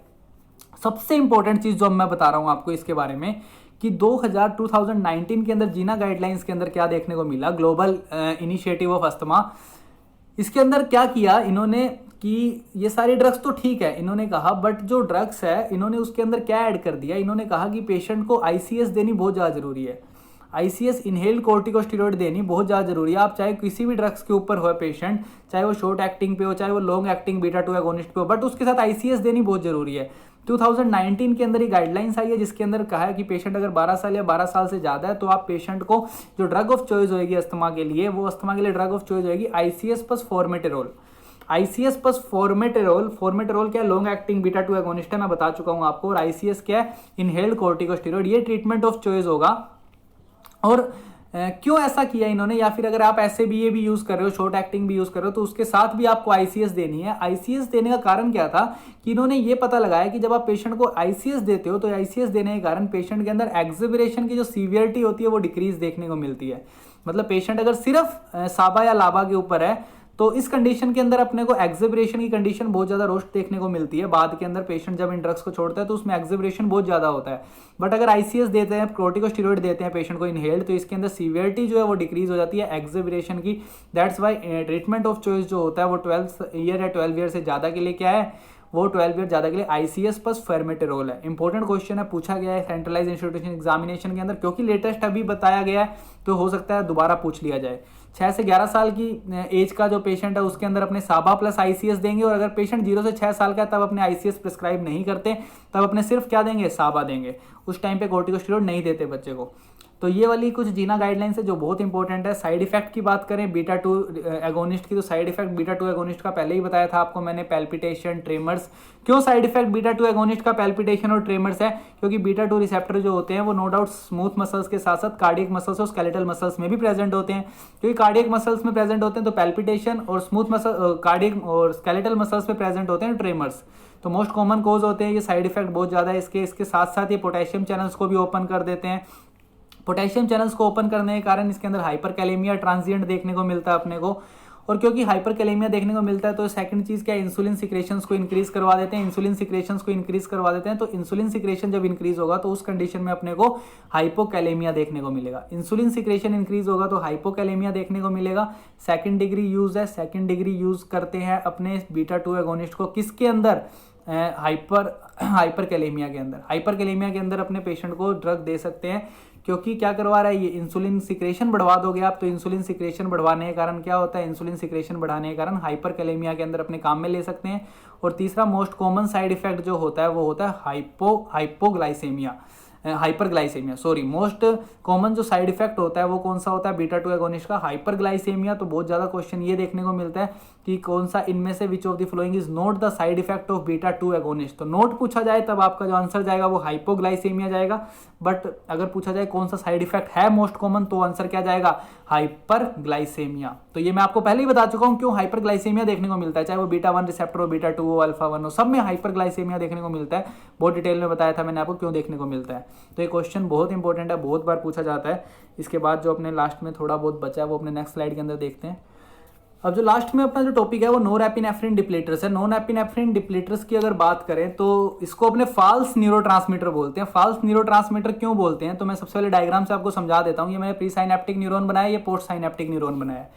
ध्यान से देखना इसके अंदर क्या समझाना चाह रहा हूँ मैं। प्री साइनेप्टिक और पोस्ट साइनेप्टिक न्यूरॉन के अंदर होता क्या है, ये अपनी वेसिकल्स है और वेसिकल्स के अंदर क्या भरे हुए हैं, नोरेपिनेफ्रिन है। नोरेपिनेफ्रिन फिल है वेसिकल्स के अंदर, अब जब मैं पेशेंट को क्या करता हूँ, जब मैं पेशेंट को नोरएपिनेफ्रिन डिप्लीटर्स देता हूँ, तो नोरएपिनेफ्रिन डिप्लीटर्स करते क्या है कि वो यहाँ पे आते हैं वेसिकल्स के अंदर, और वेसिकल्स के अंदर आते हैं और एक नोरएपिनेफ्रिन को यहाँ से रिलीज करवा देते हैं, फिर एक और आएगा, एक एपिनेफ्रिन को रिलीज करा देगा, एक और आएगा, एक एपिनेफ्रिन को रिलीज करा देगा, एक और आएगा, एक एपिनेफ्रिन को रिलीज करा देगा। कहने का मतलब क्या है कि नोरएपिनेफ्रिन डिप्लीटर्स जो होते हैं वो खुद तो आते हैं वेसिकल्स के अंदर, वेसाइकल्स के अंदर आके खुद तो वहीं पे रह जाते हैं, वहीं पे क्या हो जाते हैं, वहीं पे सेटल हो जाते हैं, और जो नोरएपिनेफ्रिन स्टोर होता है पहले से उसको क्या करवा देगा, रिलीज करवा देगा। तो मेरे कहने का मतलब है जो नोरएपिनेफ्रिन पहले से स्टोर था उसका तो क्या करवा दिया, सिक्रेशन करवा दिया, उसको तो रिलीज करा दिया और खुद वहां पे स्टोर हो गया। तो अब इस चीज के कारण क्या देखने को मिलता है अपने को, जब पेशेंट के अंदर ये सारे नोरएपिनेफ्रिन क्या हो जाएंगे, सारे नोरएपिनेफ्रिन यहाँ से रिलीज हो जाएंगे और सिर्फ यहाँ पे क्या बचेंगे, नोरएपिनेफ्रिन डिप्लीटर्स बचेंगे यहाँ पे सिर्फ। तो अब क्या देखने को मिलता है कि अब जब पेशेंट के अंदर सारे नोरएपिनेफ्रिन जा चुके हैं, अब सिर्फ नोरएपिनेफ्रिन डिप्लीटर या फिर ड्रग बची है अंदर वेसाइकल्स के अंदर, तो अब जो सिक्रेशन, अब जो रिलीज होएगा वो किसका होगा, ड्रग का। अब ड्रग रिलीज होएगी, ड्रग का सिक्रेशन होगा, और अब जो रिसेप्टर पे काम करेंगे वो क्या करेंगे, ड्रग्स के मॉलिक्यूल्स आगे काम करेंगे, और ड्रग्स के मॉलिक्यूल्स का जो एक्शन आप करवाना चाहते हो वही एक्शन परफॉर्म करेंगे, वो सीधी सी बात है। बट इंपॉर्टेंट पॉइंट क्या है यहाँ पे, इंपॉर्टेंट पॉइंट समझने वाला ये है कि अगर आप पेशेंट को ये जो ड्रग है ये इंटरमिटेंट डोजिंग के अंदर दो, इंटरमिटेंट डोजिंग के अंदर दो, तब तो आपको जो इफेक्ट देखने को मिलेगा वो कौन सा देखने को मिलेगा, तब तो आपको इफेक्ट देखने को मिलेगा सिम्फेटोमिनिमैटिक इफेक्ट देखने को मिलेगा। ऐसा क्यों देखने को मिलेगा, ध्यान से समझना, क्योंकि पेशेंट को आप रुक रुक के डोज दे रहे हो, तो रुक रुक के डोज दे रहे हो तो पेशेंट की ड्रग आएगी तो वो क्या रिलीज कराएगी, नोरएपिनेफ्रिन को रिलीज कराएगी, और इफेक्ट जो देखने को मिलेगा वो सिम्फेटोमिनिमैटिक्स देखने को मिलेगा। ऐसी कंडीशन कभी क्रिएट ही नहीं हो पाएगी जब सारे की सारे नोरएपिनेफ्रिन रिलीज हो जाए और यहाँ पे ड्रग बढ़ जाए। और जब ऐसी कंडीशन नहीं देखने को मिलेगी तो आपको क्या देखने को मिलेगा, सिम्फेटोमिनिमैटिक इफेक्ट देखने को मिलेगा। बट अगर आप कंटिन्यूस डोजिंग दे दो पेशेंट को, अगर आपने पेशेंट को कंटिन्यूस डोजिंग दे दी, तो कंटिन्यूस डोजिंग के अंदर आपको क्या देखने को मिलेगा, आपको सिम्फेटोलाइटिक इफेक्ट देखने को मिलेगा। क्योंकि कंटिन्यूस डोजिंग के अंदर क्या होगा, कंटिन्यूस डोजिंग के अंदर सारे के सारे नोरएपिनेफ्रिन जो है वो रिलीज हो जाएंगे और यहाँ पे क्या रहेगा, सिर्फ वेसिकल्स के अंदर ड्रग्स रहेगी। दैट्स वाई जो इफेक्ट आपको शोन होगा वो सिम्फेटोलाइटिक होगा। तो आप क्या समझ पा रहे हो कि एक ही डोज है, एक ही ड्रग है जिसको अपने इंटरमिटेंट डोजिंग और कंटिन्यूस डोजिंग के बेसिस के ऊपर दो अलग अलग रिस्पॉन्स क्रिएट कर पा रहे हैं एक ही ड्रग से। तो कैसे डोज डिपेंडेंट है ड्रग्स, आप देख रहे हो यहाँ पे कि कब आप पेशेंट को इंटरमिटेंट डोज दे रहे हो तो आपको सिम्फेटोमिनिमैटिक इफेक्ट देखने को मिल रहा है, और कब आप पेशेंट को कंटिन्यूस डोज दे रहे हो तो आपको सिम्फेटोलाइटिक इफेक्ट देखने को मिल रहा है। और ये बहुत इंपॉर्टेंट पॉइंट है इसका। अब इसके बारे में ड्रग्स की बात कर लेते हैं। ड्रग्स की बात करने से पहले मैं आपको एक छोटा सा कंसेप्ट बता देता हूँ टायरिन के बारे में, कि मान लो टायरिन जो है, टायरिन डाइट्री अमीन होता है, और ये टायरिन जो होता है डाइट्री अमीन अपनी बॉडी में प्रेजेंट होता है, और इसको जो मेटाबोलाइज करता है वो कौन करता है, मोनोअमीन ऑक्सीडेज। मोनोअमीन ऑक्सीडेज इसको मेटाबोलाइज करता है। और मान लो मैं कंडीशन बताता हूँ आपको कि एक पेशेंट है जो कि मोनोअमीन ऑक्सीडेज इनहिबिटर के ऊपर है। पेशेंट ऐसी ड्रग ले रहा है जो मोनोअमीन ऑक्सीडेज इनहिबिटर है, बहुत फ्रीक्वेंट यूज की जाती है ड्रग डिप्रेशन के पेशेंट के अंदर, मोनोअमीन ऑक्सीडेज इनहिबिटर या ब्लोकर। तो जब पेशेंट मोनोअमीन ऑक्सीडेज ब्लोकर के ऊपर है तो जाहिर सी बात है पेशेंट के अंदर टायरामीन जो होगा, टायरामीन का क्या, पेशेंट में टायरामीन का मेटाबॉलिज्म नहीं होगा। और मान लो टायरामीन जो होता है वो प्रेजेंट किसके अंदर होता है, टायरामीन चीज के अंदर, रेड वाइन के अंदर प्रेजेंट होता है। टायरामीन जो होता है चीज और रेड वाइन के अंदर प्रेजेंट होता है। मान लो पेशेंट है न्यू ईयर पार्टी मना रहा है, यूरोप के अंदर रहता है, न्यू ईयर पार्टी मना रहा है, न्यू ईयर पार्टी में रेड वाइन और चीज कॉमन फूड है वहां का। तो क्योंकि पेशेंट ने बहुत ज्यादा रेड वाइन और चीज कंज्यूम कर लिया है, और क्योंकि पेशेंट डिप्रेशन का भी है, और क्योंकि पेशेंट को मोनोअमीन ऑक्सीडेज इनहिबिटर भी चल रही है, तो अब जब पेशेंट ने बहुत सारा चीज और रेड वाइन कंज्यूम कर लिया तो अब होगा क्या, आप ध्यान से देखना कि टायरामीन का अमाउंट बढ़ जाएगा, क्योंकि टायरामीन मेटाबोलाइज ही नहीं हो पाएगा। और जब टायरामीन का अमाउंट बढ़ जाएगा, टायरामीन मेटाबोलाइज नहीं हो पाएगा, तो क्या होगा, नोरएपिनेफ्रिन का सिक्रेशन बढ़ जाएगा साइनेप्स के अंदर। और जैसे ही नोरएपिनेफ्रिन का सिक्रेशन बढ़ेगा, अल्फा 1 रिसेप्टर स्टिमुलेट होगा। अल्फा 1 रिसेप्टर स्टिमुलेट होता ही हाइपरटेंसिव इमरजेंसी होगी और पेशेंट क्या गिर जाएगा, किसके कारण, हाइपरटेंशन के कारण। और ये शायद हो सकता है उसका लास्ट न्यू ईयर पार्टी हो। क्यों लास्ट न्यू ईयर पार्टी हो उसकी, क्योंकि पेशेंट की हाइपरटेंसिव इमरजेंसी हो गई, उसकी पार्टी वहीं बन जाएगी, क्योंकि वो मोनोअमीन ऑक्सीडेज ब्लोकर के ऊपर है। डेट्स वाई बहुत इंपॉर्टेंट जो पेशेंट मोनोअमीन ऑक्सीडेज के ऊपर होता है, आपको उसको बहुत ज़्यादा गाइड करना पड़ता है इस चीज़ के लिए कि आप भाई ये वाली चीज़ें बिल्कुल कंज्यूम नहीं करिएगा। अगर आप ये वाली चीज़ कंज्यूम करेंगे तो आपको खुद को इवन आपकी डेथ भी हो सकती है इस चीज़ के कारण। तो उसको बहुत ज़्यादा ध्यान देना पड़ता है, उसके रिलेटिव्स को बहुत ज़्यादा समझाना पड़ता है कि पेशेंट अगर मोनोअमीन ऑक्सीडेज ब्लोकर के ऊपर है तो उसको इस टाइप की चीज़ें कंज्यूम नहीं करवानी है। और जब ऐसी कंडीशन हो जाती है, हाइपरटेंसिव क्राइसिस हो जाती है, एमरजेंसी हो जाता है, हाइपरटेंसिव एमरजेंसी सॉरी, तो इस कंडीशन के अंदर, इस कंडीशन को जो अपने बोलते हैं वो क्या बोलते हैं, चीज रिएक्शन। क्या बोलते हैं, चीज रिएक्शन बोलते हैं। और जो ड्रग ऑफ चॉइस होती है चीज रिएक्शन के लिए वो होती है फेंटोलामीन। कौन सी होती है, फेंटोलामीन। क्यों, क्योंकि ये अल्फा 1 रिसेप्टर को ब्लॉक कर रही है, जैसा कि मैंने पहले भी बताया था आपको। और अल्फा 1 रिसेप्टर ब्लॉक करती है अपने हाइपरटेंसिव एमरजेंसी से बचा सकते हैं पेशेंट को, क्योंकि अल्फा 1 रिसेप्टर के कारण ही हाइपरटेंशन हो रहा है। दूसरी ड्रग की बात, इंपॉर्टेंट बात करते हैं, टायरामीन के बाद अपने एफिड्राइन की बात करते हैं। एफिड्राइन जो होता है उसका मैकेनिज्म ऑफ एक्शन क्या होता है, नोरएपिनेफ्रिन डिप्लीटर होती है ये। नोरएपिनेफ्रिन डिप्लीटर होती है तो इनडायरेक्टली एक्टिंग होती है ये। इनडायरेक्टली एक्टिंग होती है, अल्फा और बीटा दोनों रिसेप्टर के ऊपर एगोनिस्ट होती है। ध्यान से सुनना, mechanism of action norepinephrine depleter indirectly acting है, और दूसरा है डायरेक्टली एक्टिंग, किसके ऊपर है, अल्फा और बीटा के ऊपर। अल्फा और बीटा के ऊपर डायरेक्टली एक्टिंग है, डेट्स वाई इसको अपने क्या बोलते हैं, मिक्स्ड एक्शन बोलते हैं। मिक्स्ड एक्शन बोलते हैं। और कई बार क्वेश्चन भी पूछा गया किस टाइप मिक्स्ड एक्शन जो होता है वो कौन सी ड्रग शो करती है, एफिड्राइन शो करती है। ड्रग ऑफ चॉइस होती है ये हाइपोटेंशन के लिए, प्रेगनेंसी के अंदर और एनेस्थेटिक एजेंट के अंदर।